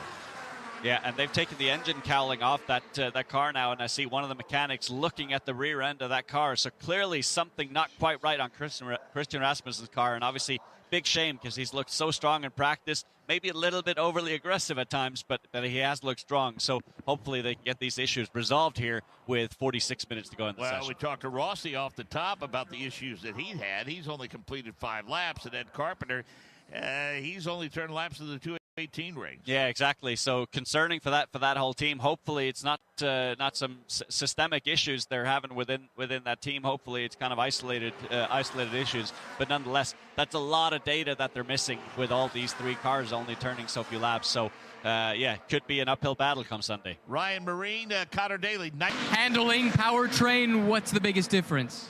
I mean, it's just the whole balance in general. We've found this month that the tiniest of things, like 0.1 of a degree of front wing, can entirely change the car. So we just got to make sure that everything's fine and everything is good. Plan is to get back out? Yeah, we need to. Yeah. Thank you, Connor. Newgarden and Rossi, different scenarios, but the same level of frustration. Yeah, exactly. And not what you want to see at all. And Connor Daly obviously has looked so strong, all throughout this month. And the feeling that you have in the car when, it's been consistently nice and then suddenly you change the engine and now the feeling in the car is gone. And as Connor said, 0.1 degrees of front wing can make it or break it. And so really what they're going to do now is take the car back to the garage. They're going to put it on the scale pad and they're going to figure out, is there something that's off? Have we missed the cross weight of the car? Have we missed the tilt? Have we missed the ride height? And these cars extremely, extremely sensitive on ride height. So maybe they just missed that by 0.1, or 1 millimeter. And that could certainly hurt the balance of the car. So hopefully they're able to find something. Newgarden, Sato, Dixon, DeFrancesco, power among those running the fastest in this session so far. Been a good day for Felix Rosenqvist. He points it toward turn 1. Yeah, he's been busy. Moments ago on the back straightaway, he dispatched of the rookie Louis Foster. Opens up a nice gap in that Creed-sponsored car, Michael. Yeah, he's been running third in this line for quite some time. Felix Rosenqvist, then Louis Foster. Also Marcus Armstrong, as we see Callum Ilott. He blends in. Those 4 cars headed to 3. So they set up now for turn number 3. Take a look in on Rosenqvist. About an 8 car length advantage or so over Foster as they work their way between 3 and 4. Felix Rosenqvist will start his 7th race here at the Indianapolis Motor Speedway, and that Creed machine is down the front straightaway. And Nick, we were surprised he didn't get on the front row in the Fast 6. He was disappointed, but still he's in the middle of row 2. Yeah, it's a good race car, and he's been strong all last week and a half in practice, and he's doing a nice job, Michael, opening the gap on Foster in 2. All those Meyershank cars are extremely fast, but Felix Rosenqvist trying to find his way through, Jake, a bunch of cars just making their way onto the track right now as he pops to the outside. Yeah, popped to the outside, and in doing so had to work his way around one of those aero machines. That's Christian Lundgaard. Also going through an area, Chris, where the wind is really picking up. He starts 5th. He finished 4th back in 2022. Rosenqvist down the front straightaway again. 42 minutes remaining in this session. Newgarden leading right now at 225.687. Sato at 225.415. Dixon 225.200. Then it's DeFrancesco at 224.7 and 224.4 for Felix Rosenqvist. Will Power just above him at a 224.419. Rob Blackman. A moment ago, a question about Ed Carpenter and Ed Carpenter Racing and why maybe the laps for him were limited. Well, one of the reasons is they have already begun their live pit stop practice now. Ed Carpenter's team, they're currently in a mode where they're going bringing it to the pits once every 5 laps. So 5 laps and then into the pits for a live pit stop change practice, and then right back out for 5 more laps. With, of course, many of our listeners know this, but for those that don't, Ed Carpenter does not race full-time on the series, working only the oval, so this is his first race of the year with IndyCar. Obviously, when you're only doing this once a month, if not less, you need to get all the practice with the pit stops you can do, and that's exactly what they're doing here at the Ed Carpenter pit box. As I throw it down further pit road to Alex Wolf. Well, actually, let's head back up to the booth because we got yellow on the track. Yep, we've got an issue for the 23 car of Ryan Hunter-Reay, and that car is on fire, Anders. Yeah, it is, and it's incredible how quickly that thing set ablaze. It looked like just a regular engine failure with quite a bit of smoke coming out of the exhaust, but that car is now fully on fire as Ryan Hunter-Reay, in a haste, got out of the car, and now the fire crew is attending to that car, trying to get that fire out, and it looks like they've successfully done so. But, oh, my goodness me, that's a disaster for that team. And while we have caution on the course, we're happy to report that Ryan Hunter-Reay was quickly out of the car. He's over the pit wall. He appears to be okay. And again, the crew is there to put that fire out on that 23 car. But caution on the course with 40 minutes remaining in the session. So this gives us a chance to go trackside and check in with Eric Smith about the INDYCAR Fantasy Challenge driven by Firestone. Here's Alex Wolf. Well, Eric, fittingly, we're standing on the yard of bricks here on pit lane talking about the INDYCAR Fantasy Challenge. And this is the big one, the Indianapolis 500, and also some big opportunities, I imagine, for the passing points come into play. Oh, yeah, this will be a good one this year, or this Sunday. I was looking like Joseph Newgard, for an example. It's hard to win 3 in a row here, right? It's never been done. 37 straight years, the winners come from 19th or better. However, he's coming from the last row. He's got speed. A lot of drivers said he's got one of the best cars, so I expect him to come through the field. Will Power, obviously, last row is another one that he could climb, get you those passing points. One guy I really like a lot, he's starting on the front row, so it's not getting a lot of passing points, Pato Award. He's really confident. 2 runner-up finishes the last 3 years, so those are kind of 3 guys that I would hone in on as probably favorites to watch to get your passing points, a potential winner out of those guys. And, of course, we can talk about the Fantasy Challenge. Also, people got to remember you can't just pick all favorites. There's a little bit of a strategy and a budgeting that goes into effect. Absolutely. Marcus Ericsson's another one that I would look at as part of a sleeper. He told me Monday his car, he knows what it likes to win here. He won a couple years ago. He finished second the year after. His car's dialed in, and he said the boost wasn't even fully turned up yet for race day trend. They kind of had it dialed back, so I'd look at him. Santino Ferrucci coming mid-pack. He's never finished outside the top 10 here, so he's another guy I would watch. Connor Daly's been strong. I know we just talked to Ryan. They're kind of chasing a little bit, but I expect him to be racing towards the front on Sunday. And Eric, just as we wrap things up, remind the folks where they can find the Fantasy Challenge and how to sign up to play. Yeah, Grid Rival app, INDYCAR.com. All the fantasy information will be there. I'll get you a link to take you right to the site. In the app, you could download the app and find the game straight on the home screen. Eric Smith, we always appreciate being able to talk to you, and enjoy the race weekend. Thank you. Appreciate it, Alex. I will say with that aero screen, he still was able to get out of that car rather quickly. Yeah, he was, and he threw his helmet padding out of the car before he even came to a stop, and then abruptly came to a stop as he entered pit lane. We're talking about Ryan Hunter-Reay, obviously, with the fire there, and I've never seen a situation quite like this before. Usually when an engine blows up, you just see smoke come out of the exhaust, and that's the end of it. But as that happened, flames started underneath the engine cowling and kind of burned through the engine cowling. And I just had a chance to look underneath the engine cowling. The entire thing is burnt to a crisp. So some crazy circumstance happened here. Let's check in with Rich and I. Ryan Hunter-Reay, what happened? I don't know. I started accelerating on the acceleration lane between 1 and 2, and at first I thought it was fuel, but I just felt liquid all over the left side of me, really cold.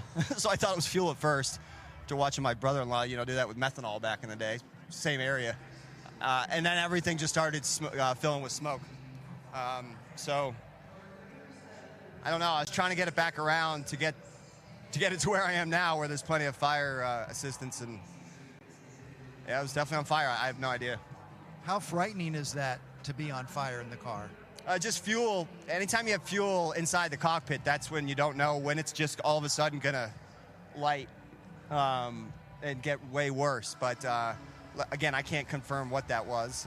I'm hoping it was just the fire system working as it should. It detects the fire in the back and it just starts spraying. You're fine. I know that has to concern you when you see the car was engulfed in flames there, at least for a few moments. Yeah. I don't know what we do now. I just hope it's not hybrid related. Jack already had on the 24 car, already had a hybrid unit meltdown on him, so we'll see. Thank you, Ryan. Happy to report that he is indeed okay, and what's frustrating for him is clearly he had a good race car. He was 8th fastest. Yeah, very, very good race car indeed. And now you know, the biggest issue is those flames. How much of the bodywork did that damage? One thing is to replace the engine. You could do that pretty quickly. But all the bodywork, it's been worked on for months and months and months to make the transition from one body piece to another as smooth as possible. And now chances are they're going to have to put a brand new engine cowling on and possibly some other pieces, and almost no time at all to make that fit inside the body. Alex Wolf. Really excited to have a chance to talk to Cliff Daniels, the NASCAR Cup Series crew chief for Kyle Larson here in the 17 pit. And just what's your overall feelings seeing your Cup driver getting ready for the Indianapolis 500? Yeah, it's just awesome to be here on Carb Day Friday at Indy. Tony, Blair, Mike, all the guys here at the Aero McLaren team have really done a nice job with Kyle. I know they had some difficulties over the last couple weeks, but honestly, today's gone really smooth. I think the car's driving really good. Everything Kyle has said so far, he's really happy with the car. We've got the whole 5 team here. We got our pit crew here. We got all of our shop crew and road crew here. So appreciate those guys letting us hang out and be part of it. You okay? And sorry, Tony almost just went down. But yeah, it's been a fun day and been fun to be a part of. So we'll see how it goes. Yeah, multitasking, checking out Kyle, helping TK up. It's quite the beehive activity. Talk about having that team here, and what's it mean for you guys as a group with the 5-car? We've been talking in the booth about how unique this is with running a double, of seeing just the total team effort and support, and for you guys to be able to come up here and see what he's doing here at Indy. Yeah, it really is a total team effort, and for us, it's special to be able to bring, you know, our pit crew, our mechanics, our engineers. There's a lot to be learned, and you know, we really enjoy just observing the way the Aero McLaren team operates. A lot of really good communication, you know, for a team that isn't a full-time team. You know, they're very well connected, and I know it's taken a little bit to get, you know, all the things ironed out the way they wanted, but today's been a really smooth day for them, and you know, we're just taking it all in. We're students, so to speak, and it's a lot of fun to come here and learn, to have the opportunity that Mr. Hendrick has provided for Kyle and for all of us to be here and take part in this. It's been a lot of fun. We're certainly enjoying it. I know it'll be a busy working day on Sunday, but what are you guys going to be doing on Sunday afternoon to watch and keep track of your driver, Kyle Larson, in the 500? Yeah, our day at Charlotte's going to start about 2 p.m. on Sunday, so once we get in the track, we're certainly going to be tuned in, you know, as best we can, and still trying to make sure our car is prepared to uphold our end of the double. So we're looking forward to it. We're going to stay tuned in as much as possible, and you know, we're excited. Hopefully the weather holds out for us and doesn't, you know, cause any delays in travel or anything like that. But you know, it's going to be a lot of fun to see the day come together. You know, I think Kyle's goal is just going to be to complete all 1,100 miles and be there at the end of both races, which I'm confident he can do. And certainly as a team, we want to do our part and make a strong showing for him on Sunday night. And don't forget that while you guys are getting everything ready down in Charlotte, you can always listen to us on the IMS Radio Network. We'll make sure you guys are knowing what Kyle's up to. Yeah, that's right. In any way that we can tune in, we will. So whether it's on television, online, on the radio, we're going to stay plugged in as much as we possibly can. Cliff, we appreciate you taking some time to talk to us. We'll let you get back on the timing stand and learn a little bit more from Aero McLaren, but safe travels back down to Charlotte, and we wish you guys a good, safe weekend in the Coca-Cola 600. Thank you very much. Thanks for having us here. It's been a very welcoming atmosphere so far. We're certainly happy to be a part of it. Thank you. Got a little bit of cleanup in the north end of the pits where that car came to a stop. Some stuff to get off the racing service, the pit service, just to make things safe for cars entering in. And while we have the opportunity to do so, our sincere congratulations to one of the best in the business, Pat Caporelli from Firestone. She was announced earlier today as the winner of the 2025 Jim Chapman Award for Excellence in Motorsports PR. Pat is the lead communication representative for Firestone and always provides us tremendous insight.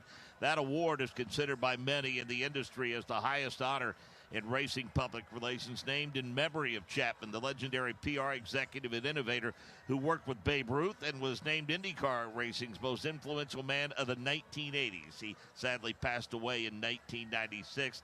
The announcement made by Michael Knight of the Media Center, a longtime legendary PR guy in his own right. So congratulations to our friend Pat Caporelli, very deserving of the Jim Chapman Award. Let's go to Rob Blackman. And let's visit with Larry Foyt, team president for A.J. Foyt Racing, and more specifically for this conversation, the strategist for Santino Ferrucci. The balance, the feel, the practice for Santino. What is he telling you here through this first hour plus of practice here today at Carb Day? We're close. It's certainly not perfect, but I don't think.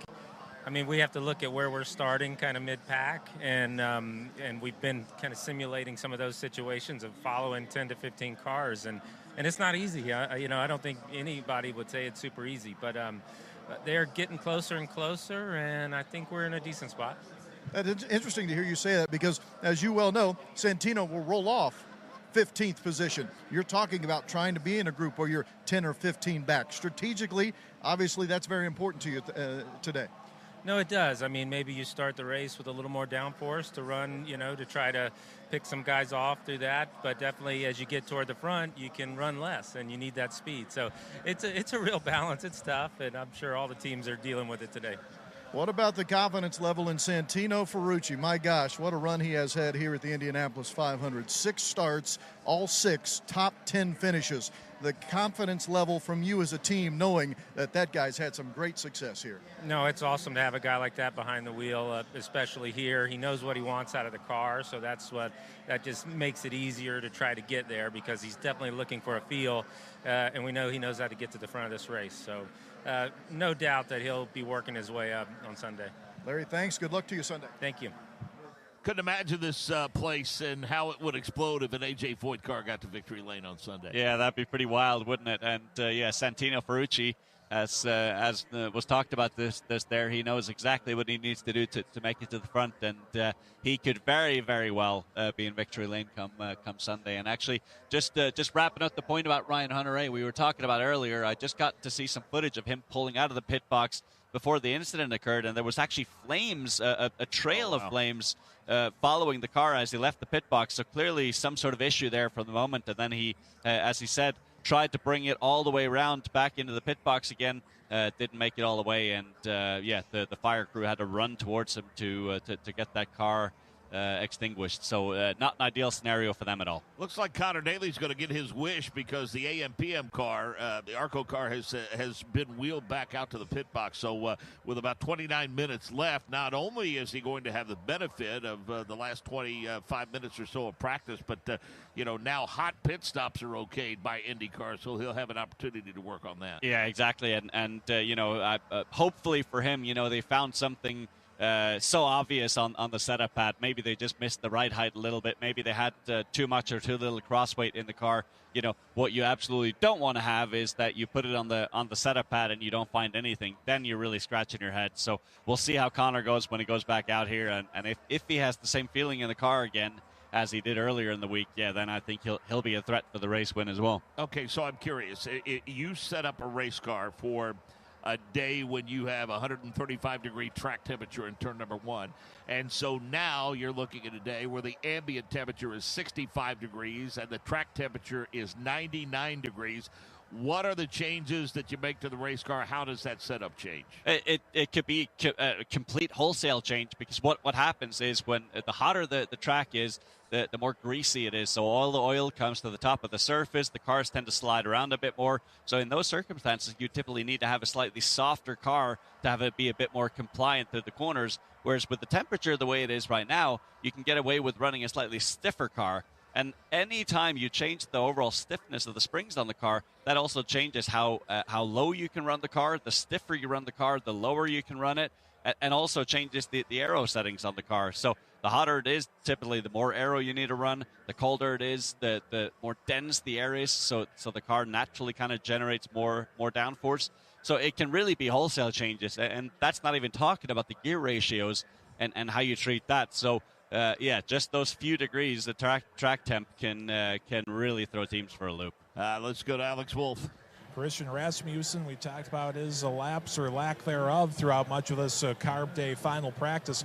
Just talked to the team, and not a lot of issues or complaints. They said after the install laps, they found a little bit of oil on the car. They made sure to get that buttoned up, and fixed, and right now they've just been working through the checklist. And Christian so far ran in the top 10 through much of the 500-mile race last year.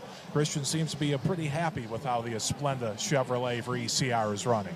26 minutes remaining in this session. Joseph Newgarden is fastest at 225.687. Let's tell you where your favorite driver has slotted into this session. Takuma Sato at 225.415. Scott Dixon, 225 at 200. Devlin DeFrancesco at 224.778. Will Power, 224.419. Felix Rosenquist at 224.416. Elio Castro Neves, 224.235. Ryan Hunter-Reay at 223.525. Jack Harvey, 223.515. David Malukas, 223.423. Alex Palou, 223.335. Padua Ward, 223.236. Marco Andretti at a 222.809. Marcus Armstrong, 222.786. Marcus Ericsson, 15th fastest at 222.749. Ilott, 222.739. Herta, 222.731. Ferrucci, 18th fastest, 222.723. Connor Daly, 19th fastest at 222.677. Kyle Kirkwood, 222.618. 21st is Christian Rasmussen at 222.433. Nolan Siegel, 222.249. Stingray Robb, 222.001. Kyle Larson, 221.713. And Scott McLaughlin, 25th fastest, 221.458. Renus VK, 26th fastest, 220.655. 220.361 for Christian Lundgaard. Kiffin Simpson at 220.361. Alexander Rossi, 220.261. A water leak somewhere on that car has relegated him to just 5 laps. Robert Schwartzman, 30th fastest, your pole sitter at 219.538.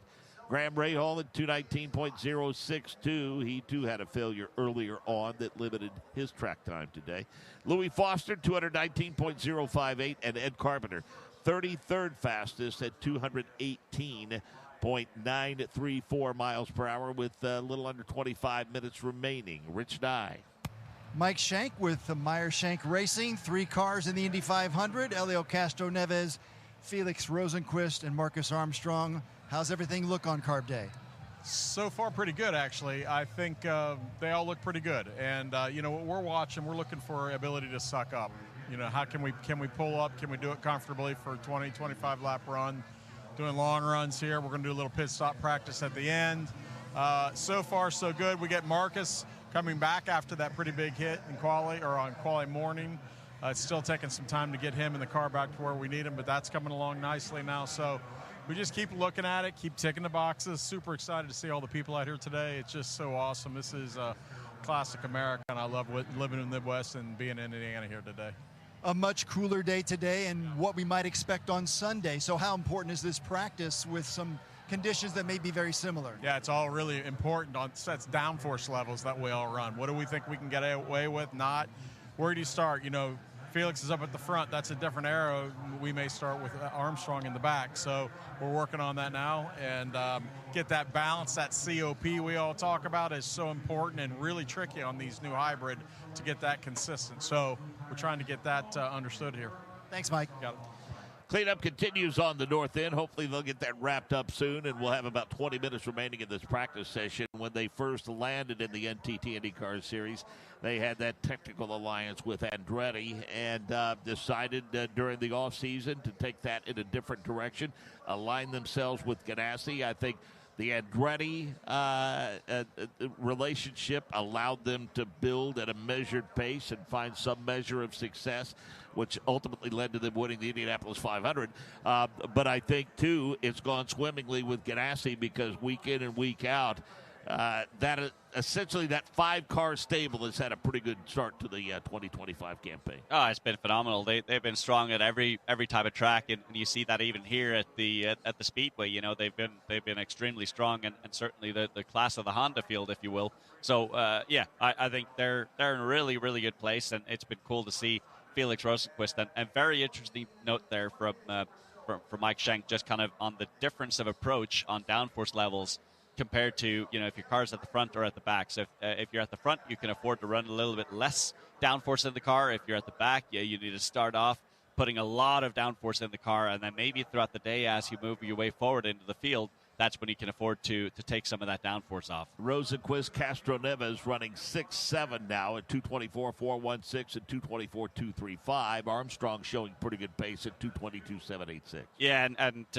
again, as Mike Shank said, it took a little bit of time to get him and the car back up to speed after that crash he had. But prior to the crash, he was looking really, really strong. So undoubtedly, he would have looked at a lot of the data from Felix Rosenquist to understand, what is he doing different, and nice to see him back in the window. Interesting to note that, this technical alliance came about when Chip decided to kind of shrink that team up a little bit and go to the 3 cars. And he was not in the plans, but I don't think it takes a genius to figure out that one of the reasons why Marcus Armstrong's in that 66 car is because Chip wants to keep an eye on him. Oh, for sure, and I think he showed extremely well last year.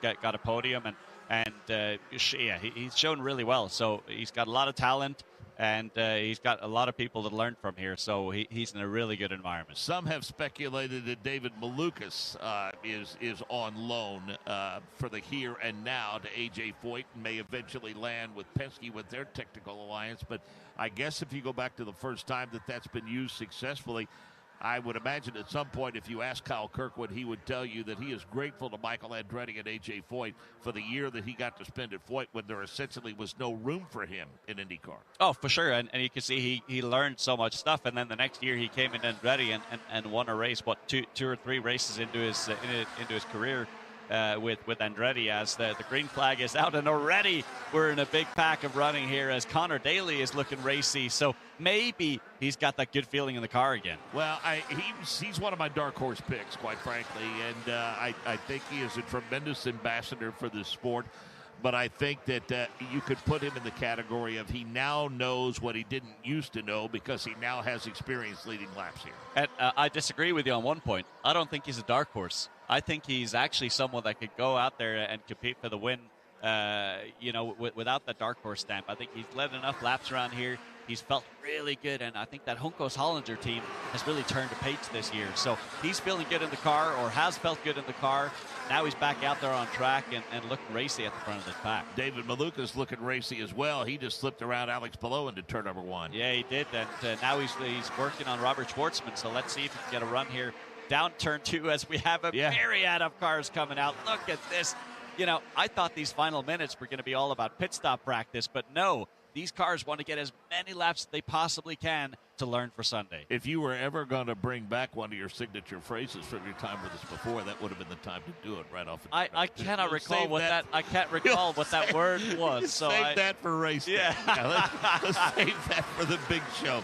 We don't want to give away all of our A material this week. Alex Palou, his car looks like it's working well in traffic too. Yeah, it is, as he's letting Joseph Newgarden go there. I think that was Alex Palou just kind of letting him go, lifting off the throttle, and wouldn't be surprised here if Alex Palou is running a lean fuel setting to try and get some mileage out of that Honda motor on that DHL car. 18 minutes remaining in this session, and boy, it looks like only 6, maybe 7 cars are currently on the pit lane, so the fans that are stationed around this racetrack are getting treated to a pretty good show and a good peek as to what it's going to look like on race day. Yeah, they are indeed, and these cars are running nose to tail. I mean, it's just phenomenal how close they're running as the wind is gusting heavier now than it has at any point in this practice session, coming directly from the west. That makes turn 2 so challenging, and the turn-in point to turn 3 as well, very difficult. We talked about the limited running early on of Ed Carpenter, but he certainly has picked up the pace a little bit. He's leading Scott Dixon into turn number 2. Yeah, and let's see, Christian Rasmussen is out there as well. We talked about he is directly below us in pit lane, so it's cool to see. Cool to see all of them back out again. So Ryan Hunter-Reay is not out. Christian Rasmussen just went back out. Alexander Rossi is not out. And Graham Rahal. All of those drivers had some technical issues. So Anders, right now, with 17 minutes to go, they're taking advantage of all the time allotted to them because of the 33-car field. There's only 3 cars not on the racetrack. Yeah, just crazy. And as I said, typically speaking, towards the end of these sessions, all they do is pit stop practice. But yeah, you can tell that this time that they have on track now is so important to them, as they're running in a massive pack here. Do you agree with the assessment made earlier this week by Alex Palou? The quote was, even with the championship that he's won, and he's relatively early on in his career, that you don't really feel like that your career is complete if you don't win here? Probably. I mean, I've never started an IndyCar race. I've never won an IndyCar race. So I think he's a pretty darn accomplished driver. But for sure, I mean, he's had 3 championships already. It probably feels like that is what would make me a complete IndyCar driver and champion. So he could very well win on Sunday. I mean, he's been so strong for so many years here now. He can get the job done. Once upon a time, late in his stint with Team Penske, we were known to bemoan the fact, even though he came close on more than one occasion, Helio Castroneves never won a series championship, but I think he's okay with his 4 baby boards, don't you? I think he's perfectly fine with that. Yes, absolutely. And but I think Alex Palou, from the early stages of his career, made it clear that his primary goal was to win championships, and that the 500 would be a bonus. But I think maybe now he feels differently about it. Now that he's got 3 championships, now he wants to get that 500 win more than anything else, because that is the one thing missing. I tell you, Robert Schwartzman has got the notebook out, and figuratively, of course, and the pen in hand, because he has been running in traffic most of the day, and he has been running in traffic with experienced guys that are typically contenders here. Yeah, and he's doing a really, really nice job. I think, we talked about it a little bit on Monday. He reminds me a bit of when Carlos Munoz came to the Speedway for the first time. Everyone was saying he's running these crazy aggressive lines. For sure, he's going to have an incident. But Robert Schwartzman, he's running very, very similar lines to Munoz, but has looked very, very consistent, very, very nice, as Joseph Newgarden has a run and pops around the outside of him. Yeah, I think things are going to be really busy off of turn number 4 once these drivers get to the start-finish line. That pass used to be set up a little later than that, but boy, for whatever the reason, over the last year or so, that draft starts to suck you up around the start-finish line. Yeah, it does, and especially now, with the hybrid system, the drivers have some more tools at their disposal, generate runs and to be on the defense as well. So that'll be interesting to see how that changes the format of the race on Sunday. Now 15 minutes remaining in this session, and we are yellow for a car slowing on the backstretch, and it looks like the car of Takuma Sato. That is strange, because there's no smoke coming from that car, no apparent damage to the car. Could they have run him out of fuel, potentially?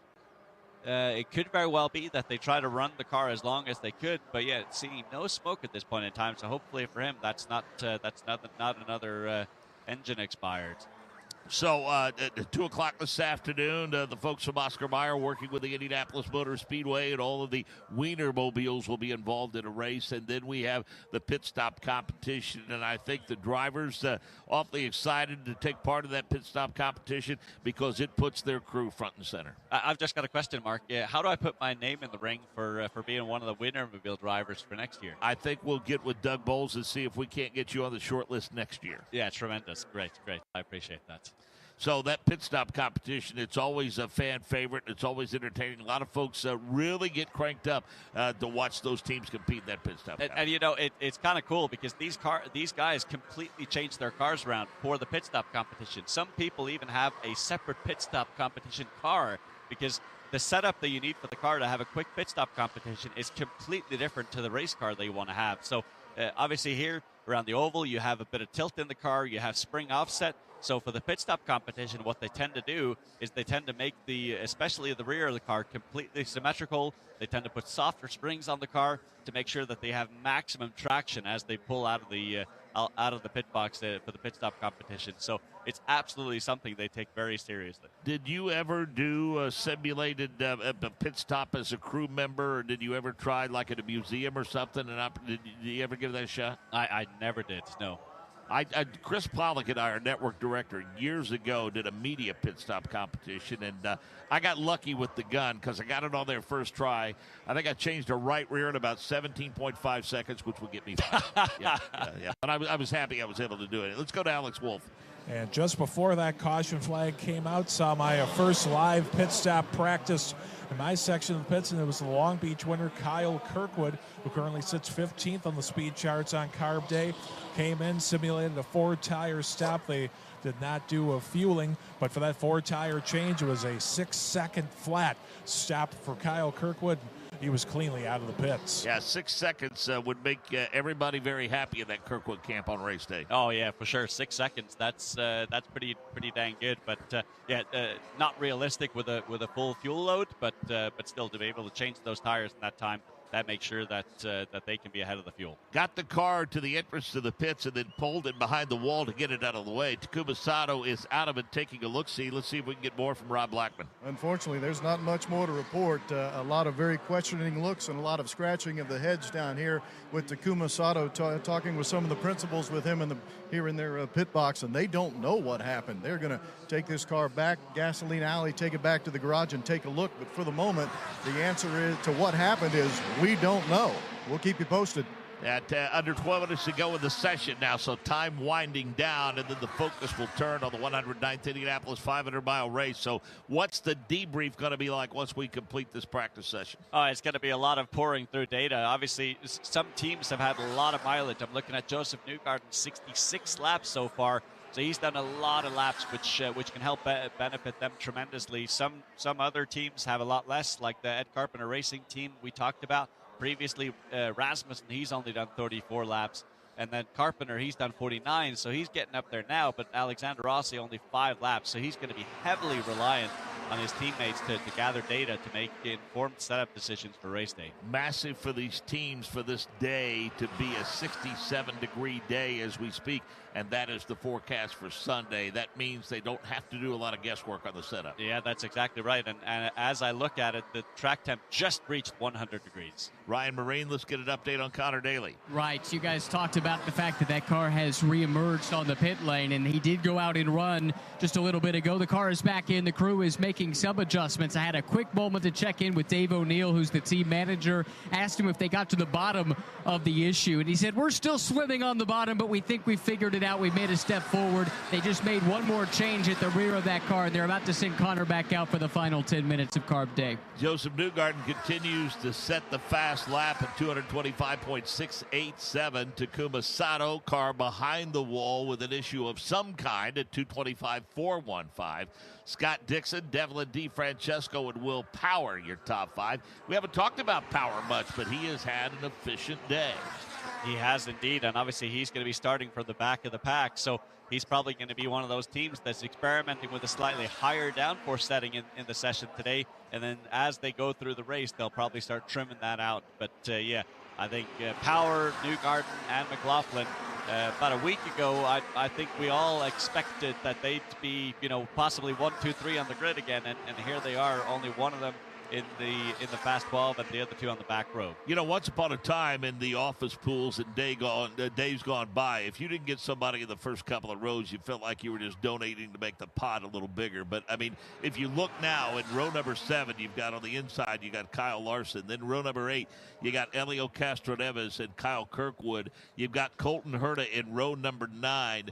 And you got Marcus Armstrong in row 10. And then in the 11th row, you have Rinus VeeKay and Joseph Newgarden and Will Power. So if you get the rear of the field, you might still be okay. Yeah, exactly. And all it's going to take is an opportune yellow, early in the race. And that could suddenly mean that they could go off strategy and then go longer on the next run. So it's all to play for, and that's why I love IndyCar these days. It's just so tight and so unpredictable. In terms of the surface itself, Davey says all the laps he turns around here in the 2-seater gives him a pretty good idea of just what kind of shape a surface is in at a racetrack. And he said, he doesn't know what they do or how they do it, but he said this racing surface is about as smooth as you'll find anywhere. Yeah, it's kept in such immaculate shape. So I think, they groom it all year round, and it's just kept it in such great shape. So no unknowns here being thrown. So with the rain that we've had over the past 3 or 4 days, after all the laps that we had turned, I mean,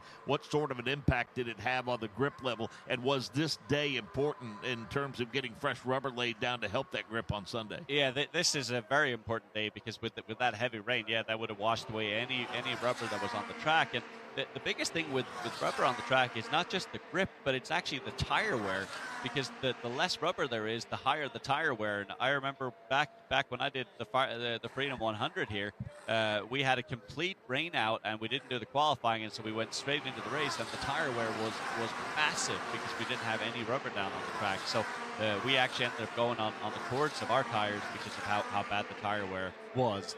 And now it's been a little bit better the last few years because they put the sealant down on top of the surface a few years back, and I think that's helped a little bit.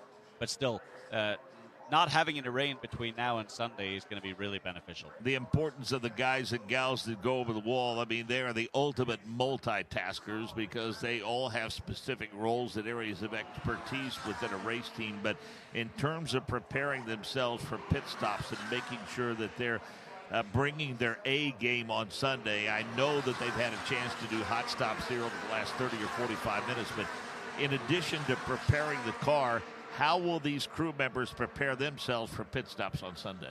Oh, it's a tough one because ultimately it is the biggest race in the world, and you want to execute at the very best. But at the same time, you don't want to put so much pressure on yourself that you start making mistakes either. So I think it's one of those things where you almost kind of want to rely on muscle memory to just go through the process the way you've practiced all year long. Because keep in mind, these guys practice pit stops every single week in the shop.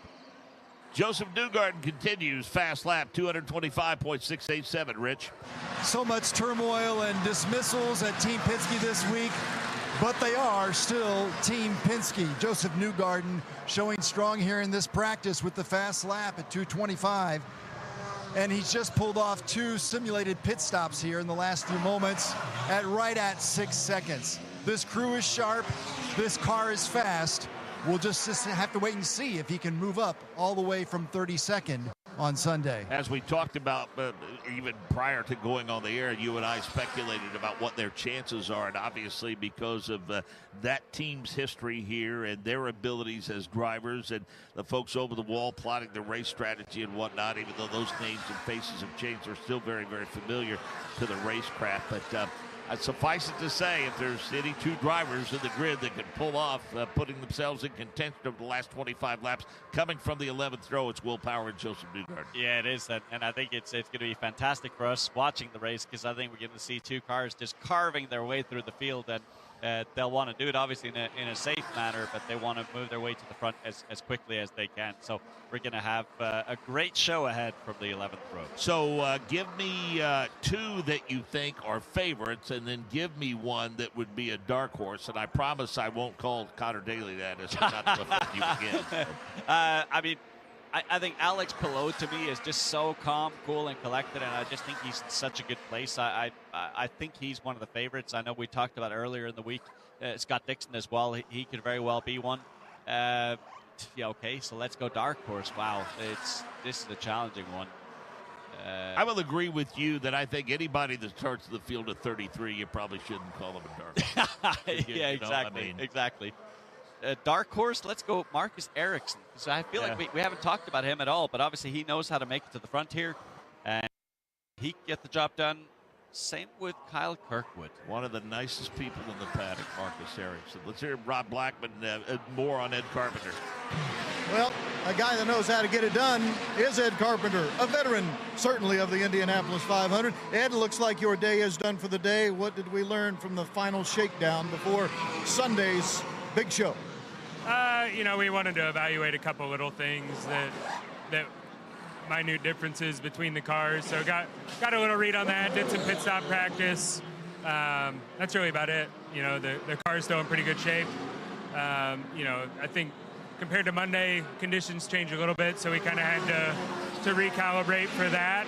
But I think we're in a good spot for the weekend. Yeah, I feel comfortable and ready to go. You were one of the very first, if not the first, to begin live pit stop practices. How important, especially for your team that's not doing this full time? Yeah, we definitely needed to make sure we devoted enough time to it in this session as we have the other days that we've had pit stop practice available. Just because it's a group that they're all great guys, have done a lot of pit stops in their career, but they haven't been competing at this point in the season. So, it's important to give them a few more reps than we do with the other cars that have had some races under their belt, but they're doing a good job. It's a crew that we've used in Indy for a long time, so have a lot of faith in all these guys. Ed, good luck. We'll see you Sunday. Thank you. Let's go to Alex Wolf. Rob, with just under 3 minutes left in this session, I've continued to see live pit stop practice. 6.5 second stop for Elio Castroneves, 7.1 second stop for Louis Foster. Kyle Larson came in and it was a clean pit stop in the box, but that car balked and had a little bit of a slow exit. Larson might have stalled the car, and once he got past the pit box of Kiffin Simpson, who just left after a clean pit stop practice, Kyle Larson sounded like he had to engage the hybrid unit to restart that 17 car. He then did a little bit of a burnout, spin the rear Firestone Firehawks, and Larson was back underway, but a little bit of trouble on exit from the pits for Larson. I have speculated that one of the many reasons, in addition to the talent of the field, that we don't have a lot of cautions and haven't had, of course, now that I've said that, that'll change on Sunday.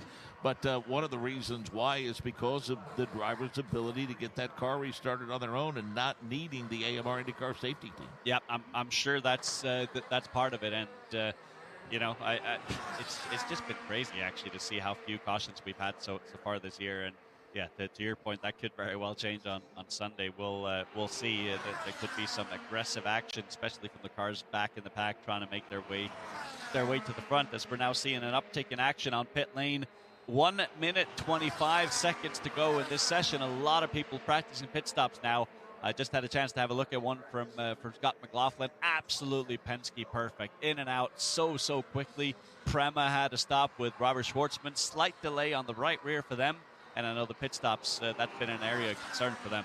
And with a minute to go in the session, some drivers are choosing to end their session, although we see the AM/PM machine of Connor Daly, it's going through a pit stop. Yeah, it is indeed. Slight delay again on the right rear there, but sending him back out. I'm probably going to get one more pit stop before the end of the session. Let's give you the starting lineup for the 109th Indianapolis 500. In row 11, it's Rinus VeeKay, Joseph Newgarden, and Will Power. In row number 10, Graham Rahal, Marco Andretti, and Marcus Armstrong. In row 9, Ryan Hunter-Reay, Jack Harvey, and Colton Herta. In row number 8, Elio Castroneves, Kyle Kirkwood, and Nolan Siegel. Row number 7, Kyle Larson, Louis Foster, Callum Eilert.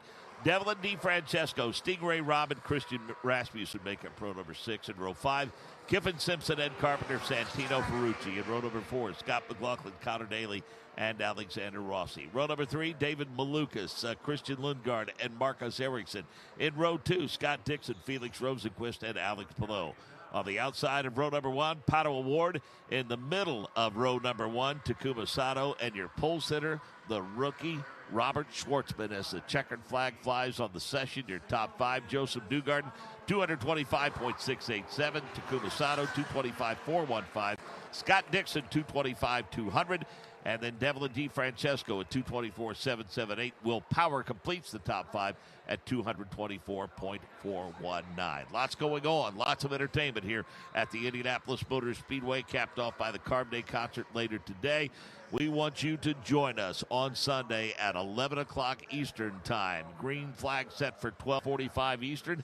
Anders, it's time to go racing here at Indianapolis. I just got goosebumps, Mark. This is so fantastic. I cannot wait to be back here for race day, and I think we're going to have a classic on Sunday. Well, can't thank you enough. And again, we were thrilled to have Zach Veach with us back last weekend. Did a great job on the 2 days of qualifying, and equally pleased to have you back right where you belong with us. And appreciate your insight and expertise on this Carb Day, and look forward to sharing the booth with you again on race day. Let's go racing.